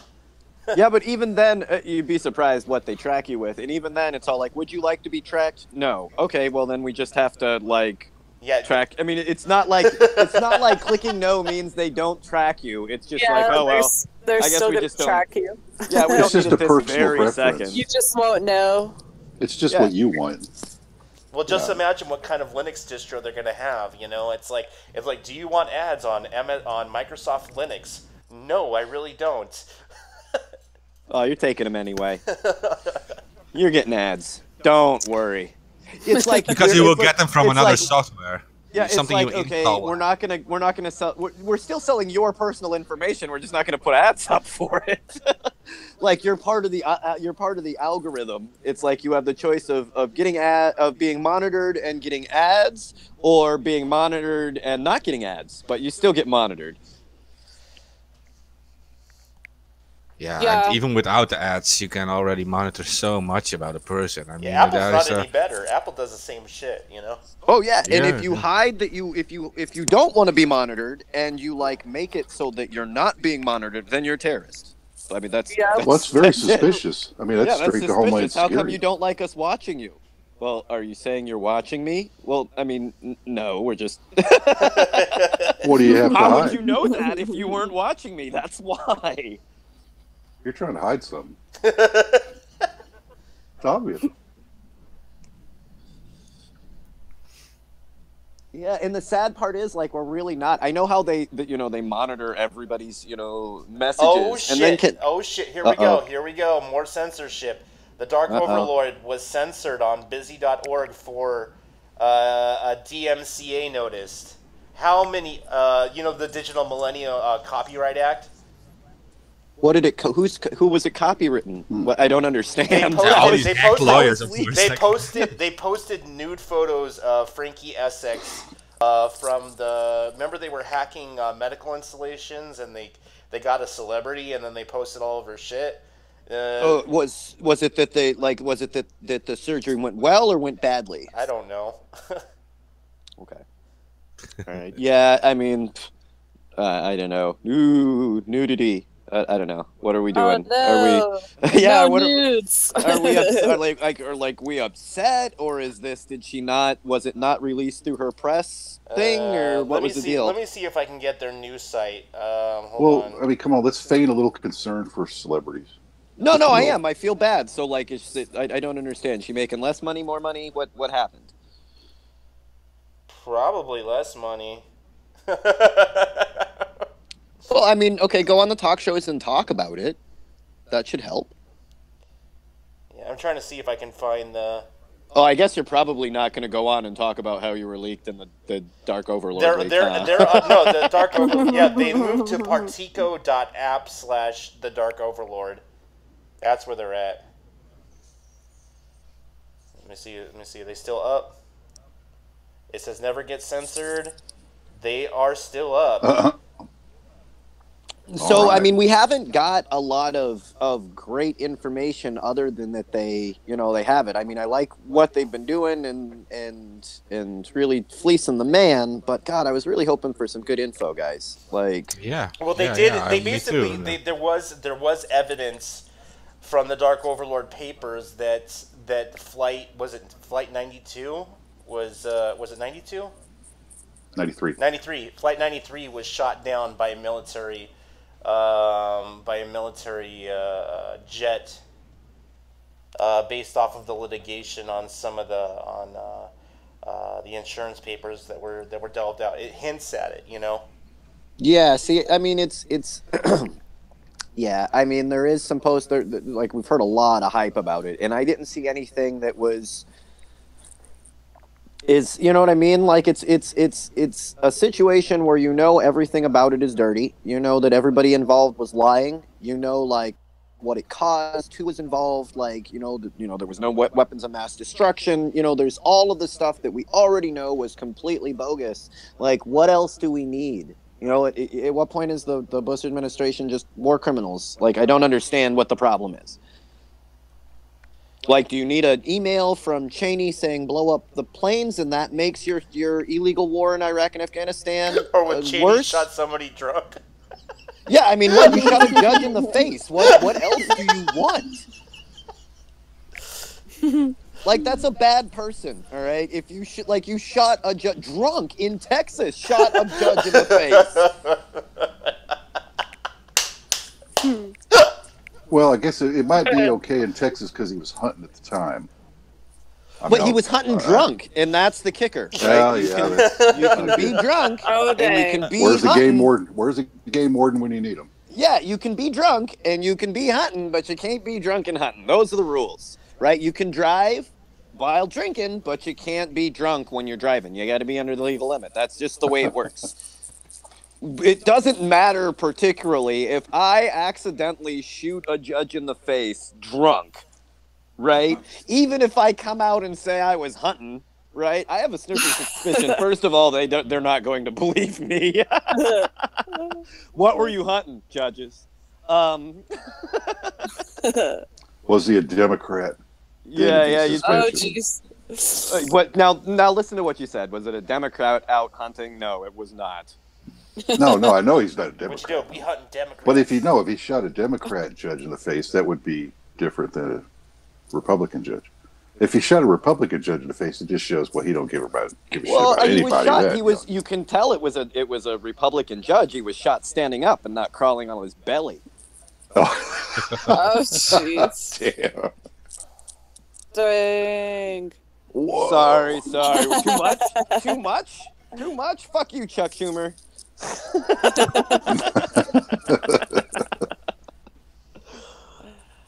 Sorry, I don't have a lot of respect for anybody that just picked to, you know what I mean? You've been working in government for your entire adult life, and you just picked to 2019 to stand up. Don't get me. I'm not buying it. It's like, yeah, fuck the government. We got laid off too. No, fuck you guys. You guys still the baddies. No, it's not even. It's not even like now you. It's not even that they actually care. You know what I mean? You were put back into power to give America the Medicare for all, and immediately came out and said Affordable Care Act. We will fight for the Affordable Care Act. Who said that? Nobody said that, right? You like it's like immediately went to fucking us over. Look, I'm not saying whether you're a good leader or a bad leader. I'm saying you took over for 15 minutes and the entire government shut down. Yeah, remember day one? Remember remember that shit when all the people were looting and rioting in DC? The fuck was that called again? No. Friday? No, because remember we were in connection with people who were organizing that shit. It was Disrupt the G20 summit? Yeah. Yeah. We were not involved in that in any way, shape, or form. I mean, no, we were not involved. Yeah. Yeah, where is Ed? Where's Ed been? I don't know. Oh my god. I heard he's like, well. What is he doing? What is he doing now? Just tough times. That's basically what I heard was going on. What, the hustle came to the end? Came to the end. I mean, where did he expect that to go? I don't know. I feel so bad. Like, I wanted so much for Activate Now to take off. You know what I mean? To have an open and clean, you know. Oh, not that Ed. The other. No, we're talking about a different Ed. Oh, Jesus Christ. There's more than one? Is it everybody named Ed? No. It's like Tyler. Yeah. It's a pretty common name. This is a different fuck up Ed? Oh, you're thinking about that Ed. Oh, yeah. Yeah. Oh my god. I guess we all have our separate Eds. The famous Mr. Ed. Yeah, so Tyler is really the right bridge to switch back to Yellowfest again, because I was going to say it, like I was going to say he is doing Yellowfest stuff right now, right? So I'm sure my Ed is too. But that's exactly what I mean. I don't know what's going on there, but that's exactly what we're trying to stop from happening, right? That's exactly what we have to get away from. Look, man, I'm not selling you T-shirts. I'm not selling you fucking, mugs, right? I'm not going on fucking fundraisers, right? Put on your vest and let's get in the street. Let's get this done. Yeah, let's do it. Right? And that's like the difference. So, I mean, you always have this groups that immediately they're up with whatever, insert revolution, hashtag, whatever it is, T-shirt. Right? $30 a pop, 90% of proceeds go to whatever. But you know what? Y'all been collecting billions for these proceeds, and they never get to anybody. Nope, they don't. So, yeah, I'm very, distrustful of those same, group of activists that we ever, you know what I mean? It's like the McDonald's activist, the Mech activist. We have them in Anonymous. There are enough of them, right? They're all selling anonymous T-shirts, but we never get any help from them. So I don't know. Or the ones that say that they know how to hack, and then you ask them for help for something, and they have no idea what you're talking about. Yeah, we're running like a billion man. We're running like a billion man troll network. Right, we got bots all over the place. Well, you wanna start using those to fucking get out the word for the people? No. Yeah. No, I don't know. Well, there's a lot to it. Bottom line, it's gonna cost you $75 through PayPal or Bitcoin. Well, they do have those rental botnets. Those things are kind of cool, but you're gonna it is something. You're gonna get busted using one. Yeah, and I mean, well, the Clinton campaign is in full swing of their fucking botnet. I think in what we've seen so far, $200,000 to fucking what they've spent so far. Damn. Hey, but that's Hillary Clinton. Come on, that's okay. $200,000 to prop up your candidate. That is messed up. Yeah, it is. Oh no, how does Terrence know about that? It's like he's got somebody working at the Clinton campaign. That is fucked up. Who was I trolling yesterday? I think it was Hillary, or no, not Hillary. It was Chelsea. Every time she gets on, because Chelsea is the VIP of the Clinton Foundation. If you don't know, she's running it in the background. So Ooh, what's that pay? Yeah, I know, right? So A lot. A lot. Got to keep it in the family, Yeah. right? That way it Does it doesn't. really That need way it? it doesn't. It doesn't look. So you're paying them to sit on your board, so that way you're not actually siphoning people's donations from the Democratic Party to pay your family members. That would be illegal. Yeah, they would never do anything like that, right? Oh no, I wouldn't. If there's one thing, that's synonymous with the Clintons, it's that they run a fair campaign. No, they don't. You know what I mean? Totally. No funny business there. She's a solid candidate. You know what I mean? Is she really gonna run in 2020? Oh dear God, yes. Shit, yeah. Oh Yeah, my she is. God. No, don't do it. I can tell our listeners 100% she is running. Gross. Oh my God. And she's a good socialist because she believes in taking Bernie Sanders votes and giving them to herself. It's perfect. I'm not gonna enjoy the Is this what the Democrats literally? Do they want her to run? Yeah. I mean, is this like a majority of them want her to run? I mean, Well, I mean, there's definitely a huge disconnect in the circles that I run in and the meetings that I've been in. There's definitely a huge disconnect between the grassroots efforts on the ground and where her money is. And they're still hell bent on her being president. No. Oh my God. I mean, even if you don't count the epic loss, if she runs, Trump is probably guaranteed another 4 more fucking years, and if that happens, I'm moving the fuck out of the country. I'm sorry. Oh, I'd ride the wave at that time. It's going to be fun. We're going to hold you to that now. Okay. Yeah. You said it. No, I mean, it's one of those. I mean, I guess you're just that's the deal. You run Hillary Clinton and you've guaranteed a Trump presidency. No doubt. That's the end of it. Look, even if you discount that you couldn't beat Donald Trump, I didn't run for president. I'm not saying the presidency is easy. I'm saying, dude, I could beat Donald Trump come on. You couldn't. There was no more unlikable person. And let's just put that aside. America is a pretty racist fucking place. No doubt. You could not beat a black man named Barack Hussein Obama in the middle of the Iraq War. There is nobody that you can beat. That is the bottom line. They still shoot us in the street, and you could not beat Barack Obama. Seriously. So yeah, I don't. It's one of those. Whoever the board, there's definitely a disconnect between the people in the grassroots efforts of the Democratic Party and the people that are on top. But most of the reaction that you see online is just their botnet, which is massive. Mm-hmm. Yeah, you're right about that botnet because that's exactly. That's a fact because they always said Trump has the Russian connections and stuff, but Hillary was caught buying these services in Russia too. So and a lot more. She sells them uranium too, and that seems to be okay. So why would you worry about rigging an election? Sell your enemies uranium. That makes sense.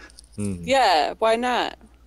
Well, it's just at what point is there some sort of oversight? And and everybody that's along that fucking line that's all you know what? I just feel like we shouldn't be selling the Russians uranium in the middle of an airstrip out the back of my Mercedes.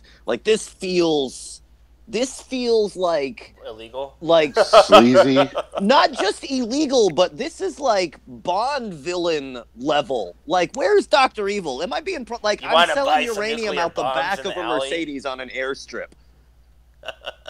Well, hey, and by none other than Robert Mueller, who's now in charge of the hen house.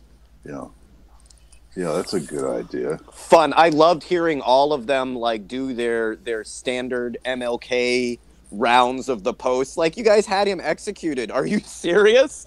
Is that the equivalent of the mafia going to your funeral? Mueller's, it was Comey's post was, do what you feel right, even if it's not popular or some bullshit like that. Are you serious? Are you you guys had MLK call free Leonard Portier. Are you fucking serious?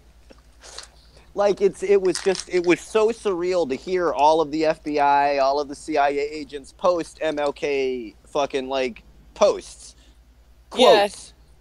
Like, you guys didn't have him killed, haven't had like thousands of people killed or incarcerated.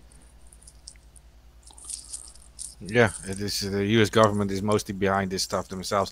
I don't believe Russia behind the scenes, for example, is really an enemy of the United States. I don't believe it at all. I don't believe this entire hacking story either about Russia hacking elections. Perhaps they always want to influence elections, but I think this comes from the inside, honestly, because I know a bit about Russia, and I know if they really wanted to destabilize the USA, there would not be electricity right now, for example. There would not be a credit card. There would not be any credit card unused right now. Well, I mean, I think some of it is being outraged against the things that we already know. Look, Russia is always trying to influence our election. We sent, of course, but many other countries. Oh, but even then, like, we sent thousands of protesters to, paid protesters, to protest Putin, to try to destabilize, to do the same thing, right? These are the games of the Cold War. These are the things that we allowed. I think really the things that are at play here is the embarrassment of you weren't undermined by hackers. You weren't undermined by leaks. You were undermined by a meme. You were undermined by a meme with one little picture of Jesus on one side and one little picture of the devil, and one of them being Democrat and one of them being Republican. That's it. If you look at the data on what the most shared picture from the hacking, the Russian scandal, right? It was that picture, that one with Jesus on one side and that had Trump on it, and the one with the Democrats and the devil on the other. That was it. That was it. Do you know how the Russians influenced African American communities, or tried to? Does anybody know how they did it? Tell us. They posted pro-black and pro-like African American businesses. They contacted hair salons, nail salons, right, and promoted black businesses. That's it. The only reason that was it. The Russians looked at our entire political system and said, you want to know how you undermine them? Support black communities? And the Democrats have never figured this out, ever. Never thought to post anything that supported anybody other than themselves. That was the entire Russian fucking influence, was that they posted pro-black information. They promoted like small businesses in black communities. That's it. That's it. Yeah, and that's exactly what we understand, but what these foreign governments, or at least for the USA, foreign governments understand, and that is how you influence these Western countries, these media-controlled countries, is the trend. They are vulnerable to trends, right? So you can actually do it with these trends, with these simple memes that get popular, with these simple things. It's sad that our entire corrupt system was undermined by one meme. Yeah, that's it. You're right. Yeah. That's all it took.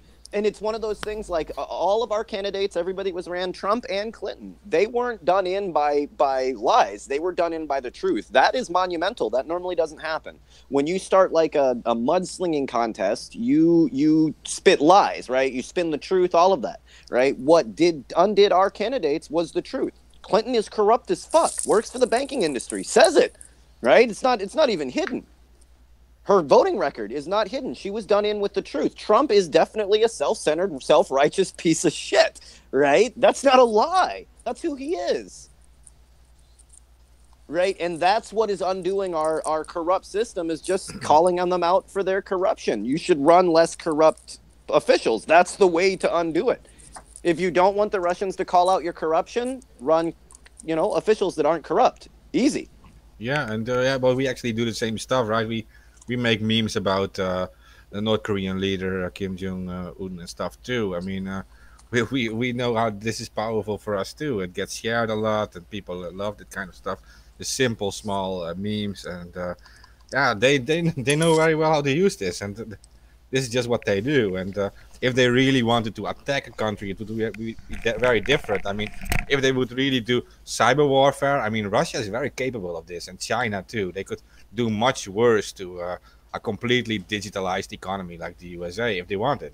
at least for a few weeks or something. So. Oh yeah, and I mean, if it was, you know, if it was really the tit for tat. Now everybody's playing games and all of that stuff, but you know, the abilities to shut down, you know, electrical systems, the abilities to shut down communication systems, to overheat and overwhelm our nuclear plants. Right, our nuclear plants are so fucking old.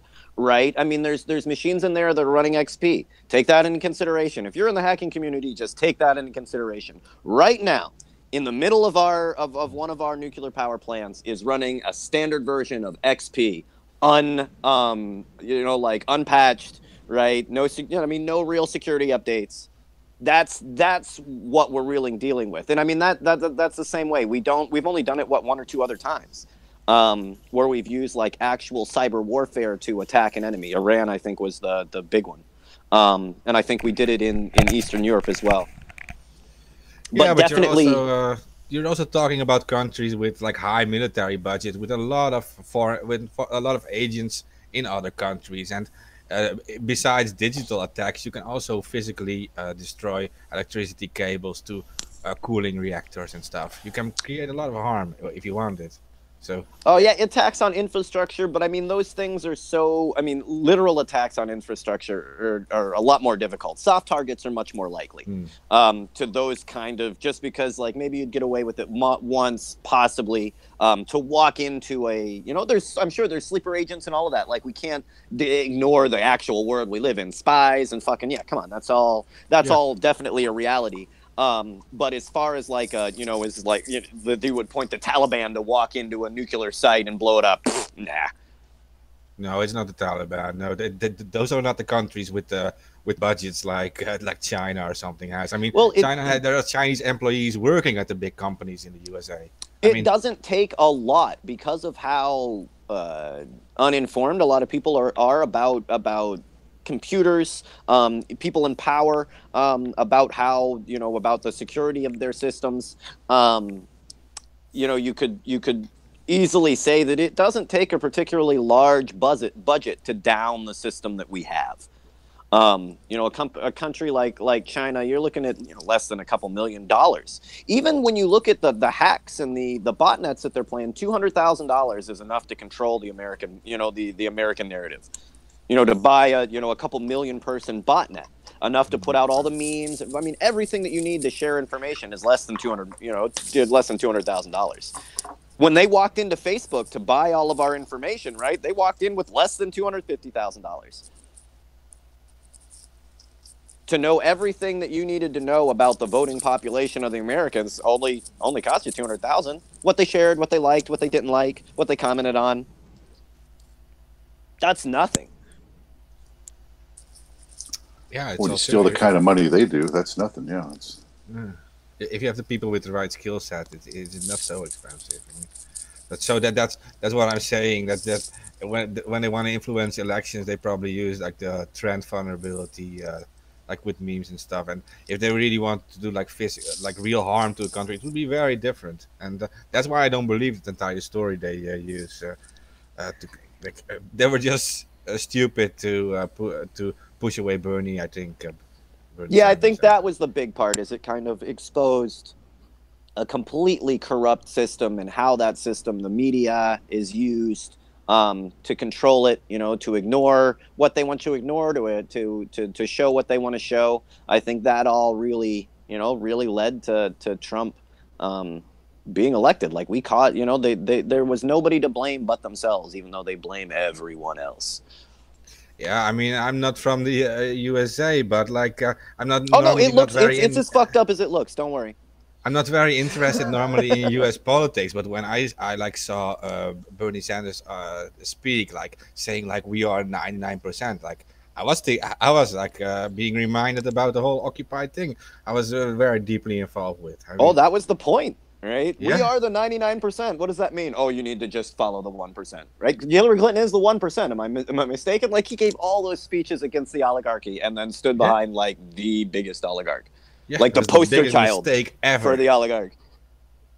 It makes no. It wasn't like, it's not just a mistake. It's just so much corruption. Have you really? And it's not like she doesn't have power and influence, right? It's not like she hasn't, Secretary of State, it's not like she hasn't had people through Secretary of State murdered.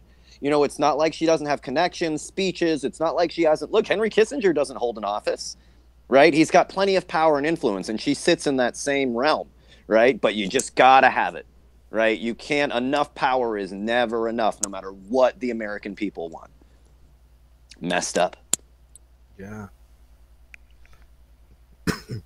But nothing that like all of the things that were held against her, she did to herself.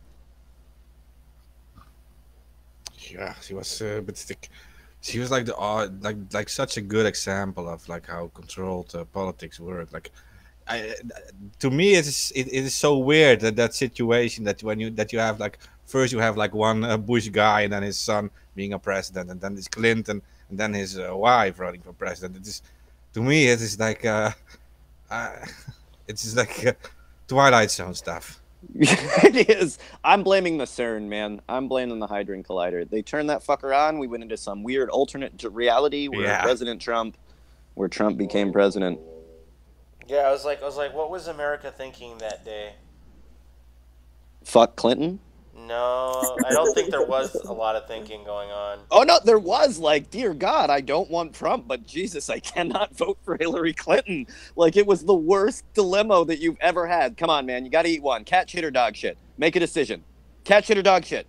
Cat shit or dog shit? How about I just go into my own little corner? That is not the option. You have cat shit or dog shit. Because you're going to end up eating one way or the other. That's exactly what the situation we were dealing with. Or something, just write in somebody's random name. It wouldn't have helped. No matter how you sliced it, you were either getting the corrupt or the corrupt. Yeah. Like now they've went from who makes up Hillary Clinton slogans? That's number one. Like number one, who makes up these slogans? So we went from the lesser of two evils, and now we're running the necessary evil. Yeah. Like who makes up this? Like, is there a guy sitting at the things like, look, there's no getting around. We know she's evil, right? So we're gonna have to use that in the name, or people aren't gonna believe us. Yeah. I can't imagine the like focus group that's still saying, oh yeah, I guess you can pay these guys enough money to tell you, okay. You know who we should run? Hillary Clinton. God, are you crazy? Yeah, well, that's exactly, like, even if I set on that board, like, guys, you pay me these $1 million, this money to tell you the truth. Do not run Hillary Clinton. What are you, fucking high? But no, these guys in a suit, no, Hillary sounds like a great idea. That's who the American people want. If there's one thing I've heard on the interwebs over and over again, it's we want more Clinton.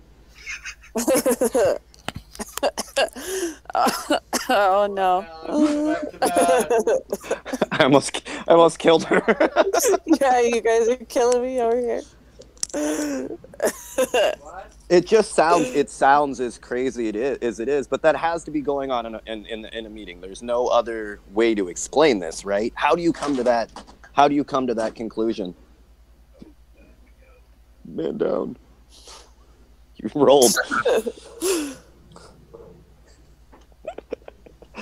No, it's one of those, like, what focus... I mean, it's just something that the American people were not and are not asking for. Am I wrong? Am I, like, missing something? There's not a place that you can look up that doesn't immediately lead you to Clinton corruption. Yeah, I know. I mean, you got, like, 300 million people there, and, I mean, like, anyone but Clinton. Like, please. No, literally anyone. Someone else. Anyone. That's already been proven twice now, right? Anyone will do. Anyone other than Clinton. And if that choice is anyone, like if that other anyone is Trump, then yeah, he's definitely going to win. Yeah. And I probably will take back up drinking, I think. Oh man. We're just going to stay hammered. If you took a drink every time Trump said something stupid, I think that's like 100 times a day. I think just like everything he says is an accident. I get guys, and we've come on, like we're known for fucking trolling people. I literally get tired of trolling them. Like at the end of the day, you're like, fuck, I can't do this. Do you have a team pumping out stupid shit? I don't know. I guess he just has this stupid. I don't know. I have no idea what goes on in his head. You know, like I'm not sure if there is much shit going up there besides. You know, you ever seen like the monkey that goes? Shh. It just ain't working right up there with him. Well, and when the guy that's like that's supposed to be giving you good advice has the most to gain from you being impeached, right? Like I can't see that going well. Pence, do you think I should post this? Yeah, go nuts, man. Yeah, I'd post. That looks elite. Yeah, go. Yeah, because right, he's down to get president. So I'm not sure that's. This is the longest government shutdown ever.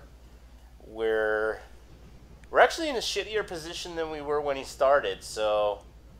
I mean, some of it is, but I mean, some of it is very true. So I mean, for me personally, I honestly don't remember ever, you know, being alive where all the news is focused on the president. Like, well, there's a lot of. I don't think I've ever been alive during a presidency where 90% of the news was focused on what the fuck the president is saying. It's every media outlet.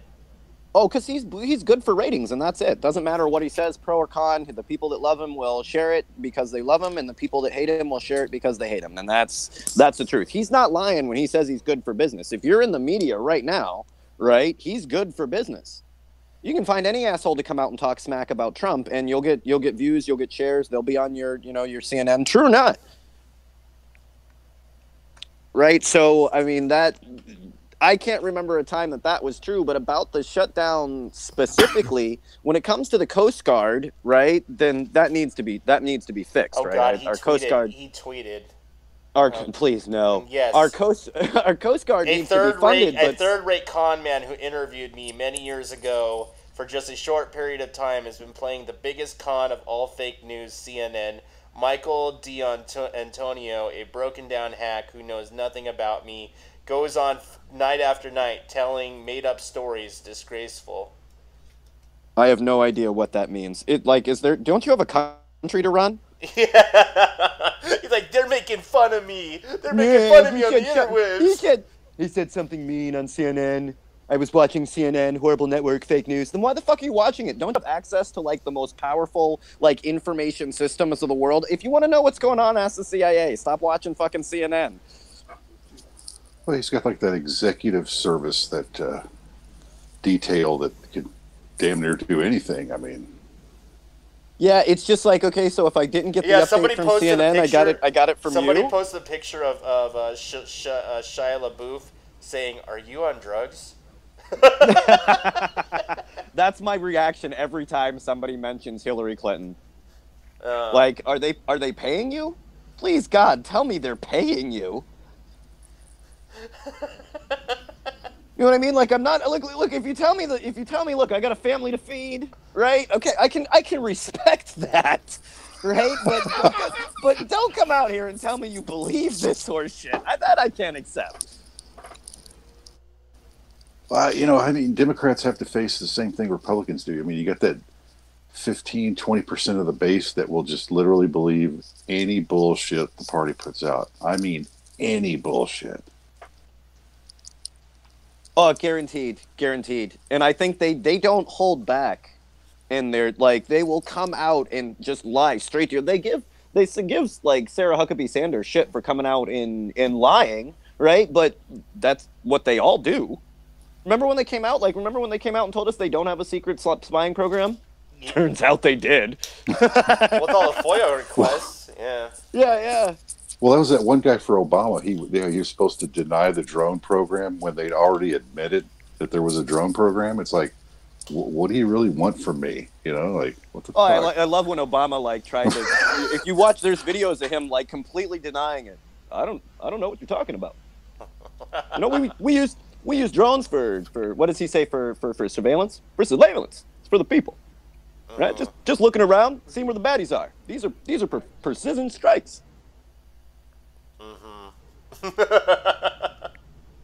Innocent people are our number one priority. Country builders, nation builders. Yeah, but instead you just killed a bunch of fucking children, and I guess that's cool because you did it with drones. Oh, speaking of FOIA requests, Julian Assange is requesting a. I don't know what illegally call it. He's essentially asking the United States, the DOJ, to release the charges against him. And this is kind of his ticket from not being kicked out of the embassy. Can we get AOC to get on that? You think that'd be something she'd be down with? What? Can we get AOC to get on that? AOC. What's that? Alexandria Cortez. Oh. I think that'd be a good one to post about. Like, we got to get. I mean, one way or the other. I thought you were gonna say Alex Jones. I was like, what? I doubt. I mean, I don't. What is Alex like? I don't know where he sits on that. To be honest with you, Alex, I don't. I mean, it's not the point. He was. Get people, he was for WikiLeaks 2 years. Well, they ago, all were when the. But now I don't the know. Election was going on. I don't listen to him anymore. Like I can't. Like I can only listen for so many minutes before I'm like I don't know why I'm listening to him. Oh, he's hilarious. I love listening to Alex Jones. He's back to saying that he's for him, but he's flipped back and forth. It just depends. Now depends that he might, yeah, if he can do. get something from Julian Assange now that everybody's in trouble, well then it's okay, But otherwise, it's back and forth. Yeah, I mean, we have to get people inside of our government at this point to at least give a little bit of fucking support to him. National attention. If they're going to extradite him, he should be aware of the charges that are indicted against him to get a proper legal team if that's what's going to happen. Okay, if he gets extradited, we will never see Julian Assange again. No, we won't. I mean, honestly, we can barely keep. But don't you have the right? Doing. Don't you have the legal right to know the charges that are being brought against you? Not against a military tribunal. I don't know if it would be a military tribunal.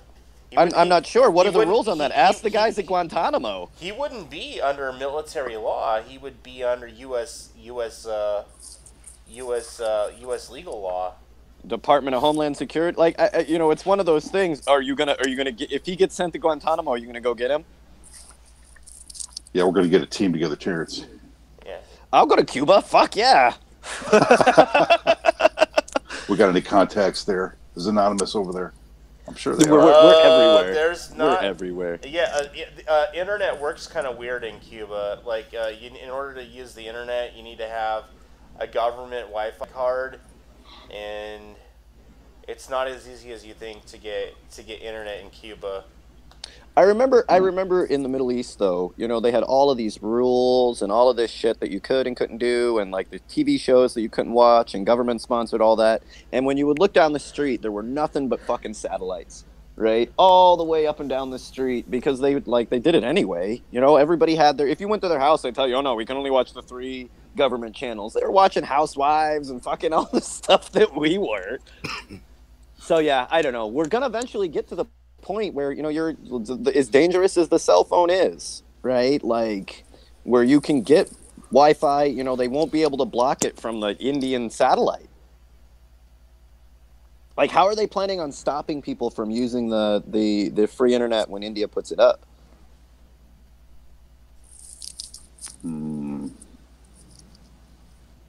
Well, then we have satellites for that too. I think that's where Space Force comes into play. Fuck your satellite. That's right. Yeah. Fuck your satellite. Our satellite has more bullets than your satellite. I think we lost our guest. I'm still here. Oh, okay. Sorry. I was just listening to you guys. The big K is still there. I'm here. I'm still here. Well, we've went through a couple of different topics, and when it comes to the U.S. news, it is so crazy and sporadic. It's hard to keep a show to go from one extreme to the other on all sorts of different topics, all to just expose that these are the same corrupt assholes. Yeah, dude. There's so many different aspects of it. I mean, like I was saying earlier, it doesn't matter which direction you go, like it's all corrupt. Yeah, you're only a couple of steps from the same people. Yeah, like we can argue companies. Well, we can argue all day about the wall, right? Who likes the wall? Who doesn't like the wall? All of that stuff, right? But there's no denying they all agree on the next war we should go to. Mm-hmm. Right? They all agree on the war. They will shut down the government for this or that, but notice the war. Even if the president says we got to leave, right? Nah, fuck him. Yeah, Well, I mean, I think it's intentional, and I think it's a distraction. There's definitely some much more sinister things going on than we could even imagine. I mean, that's just where I feel and stand on it. You have to watch. I mean, everybody wants like reaching over the aisle and this bipartisanship, but then you got to realize, you know, they got like these bipartisanship councils. It's like, trust me, they're already on the same team, right? I mean, you don't need to. There really isn't a left or a right. I mean, behind the scenes, it's a bipartisan effort. Yeah, of course. Oh yeah, the things that they agree on are what are so disconcerting. The things that Yeah. they disagree on are the things that they've always disagreed on. Yeah, those are the breadcrumbs for you. They throw those piss and match topics out to you so you can bitch about them all day long. That's exactly what they fighting among yourselves. Keep fighting about that birdseed while we rake in all the money. You know. Dude, did you see Stanley Cohen? You know what Stanley just said to the vice president? Remember our friend Stanley? Yeah. John, you remember our friend Stanley? Yeah, he'll be on the show soon. Yeah, too, he said POTUS announced. Mike Pence said today POTUS announced the U.S. Officially recognizes Juan Guaido as the interim president of Venezuela. Blah blah blah blah until Libertad has been restored. And then Stanley Cohen says, "Do you swallow?" Ouch! God. Disrespect for the office. He's the first comment too. When did we get respect for the office of the vice president? I don't know. Well, if we're going to do anything, we have to have respect for the office. We might, you might hate Mike Pence, you might hate Trump, but how about respect for the office? Or are we just saying fuck it all? Well, I mean, I've always said, I mean, he's a lawyer. I gotta respect for the office first. I can't, I was trying to in my head thinking of a time when they weren't fucking us over, but I'm really coming up as a loss. I mean, there was that little bit of time that Lincoln was there. Everybody else seems to be, pretty genocidal. Oh, God. Yeah. Boy, right in the middle of a war, and he was the sane one. He wasn't genocidal. He just wanted to go to war. Stanley Cohen is like an example of someone who actually he experienced that all of that pressed, and that they are actually the two parties are actually the same thing. I mean, he's been fighting for free Palestine for such a long time, but he's also one of the best Anon lawyers we have. I mean, he defended he does so many international activists. law, which is really hard to do. Yeah, it is very difficult, and he's been defending people who are considered the biggest terrorists too by the United States. Wasn't he Jeremy's? He was Jeremy's lawyer, right?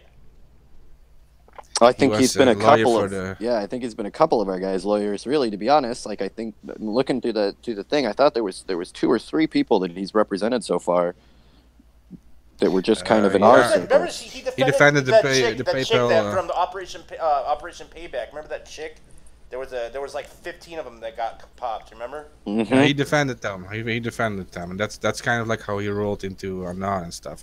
But he also defended the people who are considered the biggest terrorists, and he defended these Palestinian organizations. Hezbollah, and he defended. What did he defend?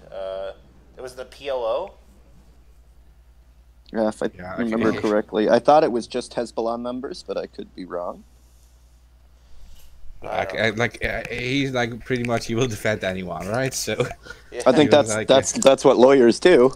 Yeah, and but that's not what lawyers are actually doing, but that's what they should do. Yeah, that's what they should do. And he's they have to at least give you a free one. I mean, a court appointed. Supposed The to. public pretender? Yeah. Thanks. That guy. Yeah.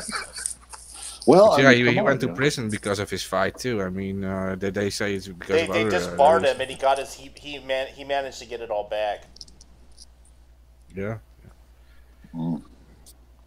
Yeah, I you mean, see it's what happens. I mean, to the people in court. I mean, even the lawyers that defend people here, get messed with by the bar and all in different states. I mean, if you really watch the, read Judicial Watch or something like that. I mean, you see what goes on. I mean, it's not. They don't mind doing it to their own people. They don't give a shit about lawyers either. If you don't talk right, At both Occupy and Standing Rock, we ended up having to go through some of the Greenpeace lawyers and go to international lawyers because the spot, and no, they threatened to disbar them for representing water protectors. Dang. Which, I mean, we got phone calls from guys that were relatively powerful lawyers, felt they were really, they were untouchable. We're going to do this, that, and the other, blah, blah, blah, blah, blah. And then, I mean, less than a week later, call back and be like, guys, I'm going to lose my job. Like, I can't do this. Yeah, but you guys at Occupy in the United States were like terrorized so bad too by the government. I mean, literally, like all the equipment stolen from tents and stuff. Like, it was shocking to me. Like, people were like torn out of their tents, dragged out of their tents. Like, what the hell is going on there, man? There's like, we didn't have that kind of stuff here, but it did go rough sometimes. But it was usually kind of our own fault too. But well, they do it a little bit. They do it little bits at a time. Oh well, it's just the it's the Black Lives Matter protest. It's just this protest. Oh, it's just those terrorist water protectors. It's just this group. It's just that group. And you don't realize that, nah, man, they're oppressing all of us, right? But they like to pick you off into little into little sections. This person and this person. No, it's just those crazies out in the fucking Bundy Ranch, right? But it's the same game over and over again. Yeah, same pattern. I mean, it's the same playbook every time. Sometimes the same people. You've seen that same MRAD fucking truck has been to like so many different protests, right? They broke it out the first time at the Bundy's standoff, and then broke it out again in fucking Standing Rock. Same people. In some cases, the same sniper teams. Yeah. Well, hey, they need jobs too. I mean, just because they're pointing guns at you, Terrence. I mean, there's it's the good guys. Thanks. Peace. Yeah, well, and that's the point. And now I'm supposed to be fighting for your reopening the government so you can get back to oppressing me? I don't understand. Yeah, just keep it shut down. Seriously. Well, certain parts of it I'm pretty down with. So I don't. I mean, the Department of Homeland Security isn't really doing anything anyway. It was like we all agreed that the Patriot Act was a bad deal. So boom, fixed. Well, that doesn't roll back any of the oppression that they've put on you. Don't misunderstand what's going on here. Remember the FEMA bullets? Remember they dropped like $80 million on 223 rounds for FEMA. Why the fuck does FEMA need bullets? Yeah. Oh, damn well why FEMA needs bullets. Hey, how come all these fences are pointed in? It's like it's like, oh yeah, we're giving $80 million in ammunition to a department that's only supposed to help you with national emergencies for weather. And then you're bullets. Like, then when you ask things like, well, how come you guys didn't buy rescue boats? Oh, we didn't have the money. Well, because you spent it all on body armor and bullets, two of the things you should not need. Remember when FEMA was giving out the FEMA app? Oh, is that the one? Yeah. I thought they didn't need that anymore. They just connect straight to your phone. Don't put that on your phone. The FEMA app, so they know where to collect you at? Yeah. The geolocator app, is that? Yeah, it's one of those. Yeah, knowing knowing how fucked up the government is. Y'all can't even keep it open, and you want me to call you in an emergency? Nah, I'm good, thanks. Y'all can't figure out how to make money, and all you do is sell drugs and guns. Literally, two industries that are that have nothing but fucking money involved with them. You can't make money off of drugs. How can we possibly be in the hole when all we sell is money and is drugs and guns? Well, look, come on. Remember the CIA got busted with the humanitarian plane that crashed in Guatemala? It had like 2 tons of cocaine in it. A humanitarian load. That is the only humanitarian load that's been like an actual, like, thanks, I'm so glad. You know what? Normally they send us bombs, grenades, assassins, right? I'm actually kind of relieved it's cocaine. It was a plane that didn't have guns on it. You know? Can you imagine that? Yeah, it was flying a humanitarian plane, and was he going too fast and too close to the ground? No, the pilot was having too good time. He just wasn't paying attention. Well, no shit. You have him flying with 12 tons of unregistered, like, fucking cocaine, of medical grade cocaine. How did you think that was going to go? Well, he had a loose bag, and there was a window open in the airplane, Terrence, and things just really got out of hand. You think it was just that was his excuse when you pulled him over and he was literally covered in white powder? Or when he crashed the plane and literally covered in white powder? Yeah, there must have been a window open. Bullshit, you were hanging your head out the window. He was trying to get some fresh air by the time that flight hit the ground. Yeah, it's claustrophobic in here. Somebody open a window. Somebody open a window. We're at 20,000 feet. Open a fucking window, man.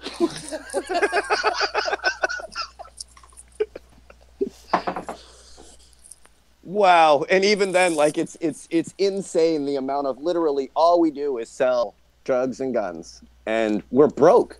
We can't pay our Coast Guard. And they've literally, like, been involved in the selling and distribution. Pretty much the only TSA agents that are still there, the only like Border Patrol that are still working, are the ones being paid by the cartels at this point. Like, if you came to work and you're not getting paid in your TSA, it's because you're smuggling drugs. Well, here's what we're going to do. We're going to have to get the Coast Guard guys are just going to have to become street pushers because they can just keep the cash, but the product they're going to have to learn how to sell. Be pragmatic. I mean, times are tough, man. You know. Well, you know, it's finally good for some of it to stay with the people. I'm fine. I'm fine with that. What are they gonna? Are people in Miami gonna stop using coke? Is that what you're telling me? Yeah, and it's still the government pushing the drugs, right? So it's okay. Yeah, it's all good. To be honest, with it being shut down, I wonder if there hasn't been like a huge drop in smuggling operations. Less murders. Yeah, all of it. Like, at some point we are like there's some of the people that are involved. It's sad because they do like to like intertwine shit that you need with shit that you don't need. Like, whether you have a wall or don't have a wall, what the fuck's that to do with you got to pay the Coast Guard, right? But they like to put it all together. Oh well, if you want to pass this legislation to give, you know, to have some infrastructure built, then well, you got to pass this legislation to give away all your rights. Why are those two things together? Oh, you have to be pro-abortion, right? Because, well, women's health is involved. Well, then take that out. Just, you know, you should still be able to get breast exams and pap smears and all of that shit. What's the problem? Oh, they're all together. Well, don't make them together then. Well, they were making they made that compromise deal. You know, I mean, it's one of those bullshit deals. You know. No, I'm down with everybody has to just give up everything. You know, and fuck everything up to make a deal. Yeah, I'm down with not compromising. Really, I'm good. Thanks. It's getting old. Yeah, how about we get leaders that really don't compromise on shit that we don't like? And I know I brought this up a couple of times, but fuck healthcare, you know, Medicare for all.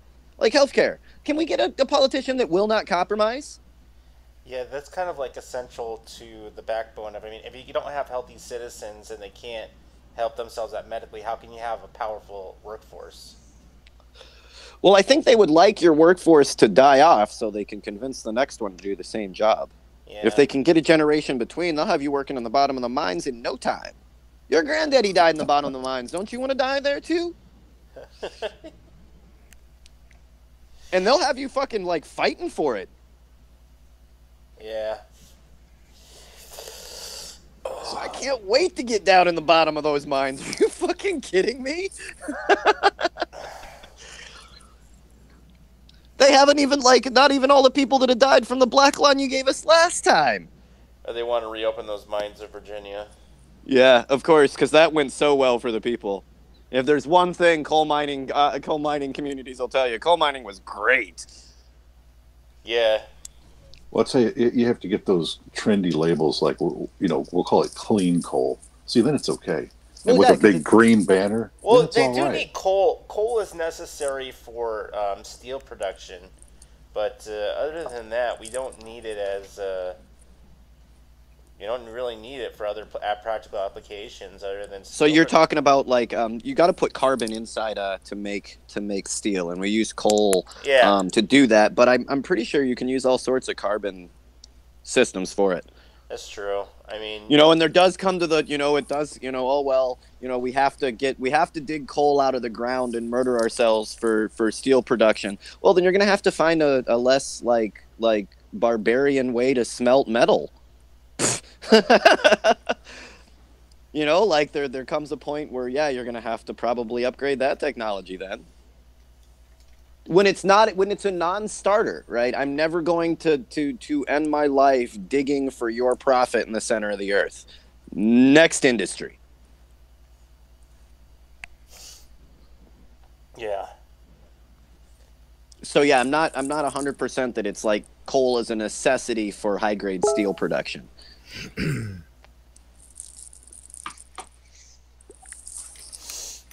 Make it a tough man. All these carbon biases. Yeah, I mean, I don't. It's the amount that's a huge problem, and it's like we're going to have to get over burning shit, right? Like that's as far as we went. We discovered fire, and it's just that is as far as we went.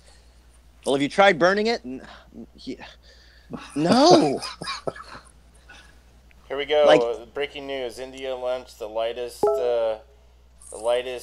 satellite in ever. They're 3D. They're 3D printed satellites weighing each 2.5 pounds. Microsatellite. Yeah. Yeah. Almost CubeSat. That's the newest. Well, I know we're starting to really have a problem with the. India, not China. India launched it. My bad. Well, India's space program is pretty robust. They're going to the moon this year. They're going to the moon, and then China has a rover on the dark side of the moon right now. The moon at the moment, and I know they're also this year. India is going to set up a cellular network on the moon. Okay. So a bunch of satellites are going to be up there. All right, I think we probably need to calm down. I think you're getting a little ahead of the infrastructure's getting a little ahead of. I mean, there's like nobody. Well, no, there's already guys. There's already guys. The guy that owns Budget Inn. He's been making parts for the International Space Station. He actually hit up some of the lawmakers earlier this year, asking if he could buy property on there because he wants to open up a hotel literally on the moon. And I gotta squash this now. He already has been making sections for the space station. They're literally inflatable, and he's going to use the same stuff to put stuff on the moon. Okay, yeah, I'm gonna have to squash this now. Okay, for all of the capitalist psychopaths that are out there, I own the moon. Okay, there's no getting around it. I know you guys had the jump for it. Oh, you don't have a good grasp of land rights and all that stuff. We understand all of that shit, right? I own the moon. Okay, we're not playing this game again. Y'all can't build shit up there. Fuck off. That sounds laughable, but that's exactly what they're telling you. You don't own the moon. You can't section the moon off to make what is this a hotel? That's what they want it to be. They want to make it a hotel. He wants to put a hotel on there. No.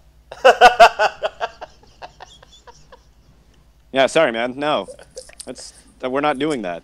So where do you want to go on vacation? I want to go to the moon, Dad. No. You go to it's the Trump Lunar Tower.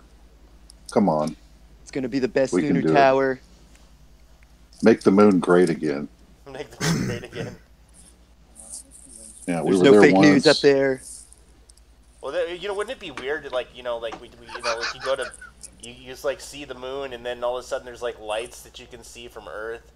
That'd be so fucking weird. You know it's good. Like, you know they're on it. I listened to a thing on NPR, and this guy was part of some mining company that was literally like on the news, talking about, you know, what he wanted to mine the moon for. You do know that the moon being its exact weight is what makes our planet like the way it is, right?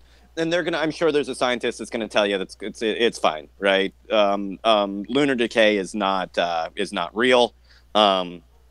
You know, like, right? Like, you can't mine the moon because we need it to be that exact weight so it doesn't, you know, fuck up our tides. Like, you fucked up our weather. Like, knock it off. Well, it does have a usable. It does have enough. No, it has the exact amount that it's supposed to have. It has water that can be used to put a base there. No, it doesn't. It has water exactly where it's supposed to be. Like, we have to get out of this, like, orcish fucking, it has water that we can use. No, it doesn't. It doesn't have anything you can use on it. It's not yours, is the problem. Right? The moon is exactly the way that it's supposed to be. It doesn't have extra shit, doesn't have stuff that you can use, doesn't have a nice profit margin. Right? There is nothing that you need to make money off of the moon. It's not yours. Please, fuck off. Let me get this straight. You water protectors are now going to protect the ice on the moon. Is that if we don't, these assholes will be mining that too. You'll be buying DeSanti fucking Nestle water on the fucking moon. Moon water. Moon water. Guaranteed. Oh man, they'll have to ship that back too at high cost because the elites need it. If you make me fucking go filled with gamma radiation. If you make me, that doesn't. The government said it's good for you. If you make me fly to the moon to fucking protect the ice, I'm gonna be so pissed off. You already made me go to North Dakota. Well, you better get your spacesuit ready, man. I bet you the weather's better than North Dakota. Less racists. You're gonna wish you were in North Dakota. That's probably not going to happen. That's the place where I really do, like, you look across North Dakota and you're all like, wow, this is God's country. Nobody should live here. Nobody should build here. Everybody needs to just stay the fuck out of here. It's like an Arctic tundra. Like, it's Arctic fucking cold all the time, and there's nothing but mercenaries and racists there. You gotta go. Nobody should live here. No man's land. It's kind of like northern Wisconsin, and it's no man's land. But I mean, come on, you want to like, you've seen the nightmare that we've built on the Earth. You really want to extend that farther, and there's nothing but trash winging around the fucking atmosphere. As it is. Stop. Oh my God, I didn't think of it. Yeah, we have to change. We have to change this fucking trajectory, guys. We've already trashed it. Look, we just throw our probes and everything up there, lunar landers. We just leave them there. I mean, how typical. You just leave your shit behind, blast your. It's not my problem. And crap everywhere, you know.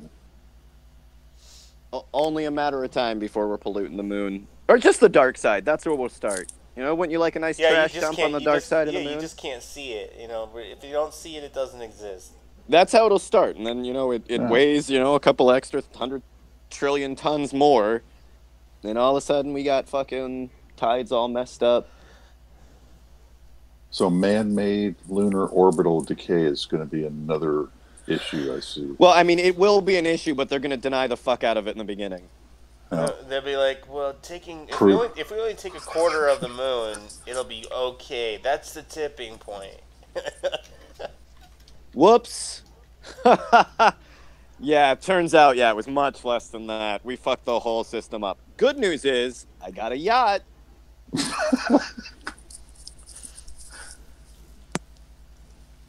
I like how we're supposed to be like I don't know, happy, excited, even when they tout it, like, hey, we got the tax bill through. But what am I happy about that, or what? I can claim my yacht now. Aren't you happy? You got an extra fucking Ferrari. You should be so excited for me. Well, yeah, can't you be? I mean, have a little bit of empathy for the rich guy with the yacht. Yeah, they've had such a hard chick. Yeah, they've had such a hard run so far. Really been an uphill battle. And then the fact that he got it all by ripping somebody off. Paying politicians is hard work. I mean, obviously, look how much they get paid.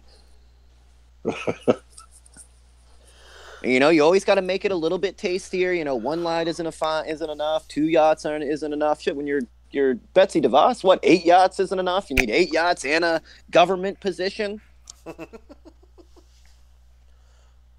Like, geez, they're sucking these trillionaires dry. Yeah, now they want you to pay for it too. Oh no, it's not you are enough that they stole it. Yeah, you are gonna pay for it.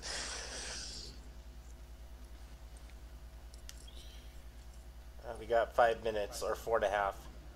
Uh-oh. Ah, damn. We should maybe mention some upcoming stuff. Terrence, you will think this is nice because we have like a Yemen special coming up. I mean, I was talking with Tyler, and we're planning like an extra episode, probably the coming week, to have these Yemen activists in again, and we might have Jay too. And Jay Liederman, the Anon lawyer. He's also very eager to come on the show another time, and yeah, we're looking forward we'll probably to have it. an early episode next week. Well, it's always hard to organize with the guys in Yemen, and it's just, I mean, Yemen, Syria, the places that we get some of these interviews for, look, they're under constant attack, right? Yeah, so it's not like the world that we live in, where you can just, live stream, like that doesn't, they got to find a safe spot that isn't going to be carpet bombing or bombed or broken, break out in a gunfight, sometimes just to keep you from saying whatever you're going to say. Yeah. So yeah, it's definitely when we do have those, please tune in, share them, download it. Look, we don't make anything off of this, so feel free to download it and share it, especially when we do one of those episodes, one that's that important. Feel free. We don't do the copyright bullshit, any of that stuff. The point is to get the word out and get the ideas out, to get the truth out, right? So please, download it, share it, all that good stuff. Yeah, exactly. Yeah, I mean, yeah, with the Yemen guys, yeah, we really have to do it like on their terms. I mean, yeah, like Terrence saying, it's not really up to us. I mean, it's not a safe place to be right now. No, for sure it isn't.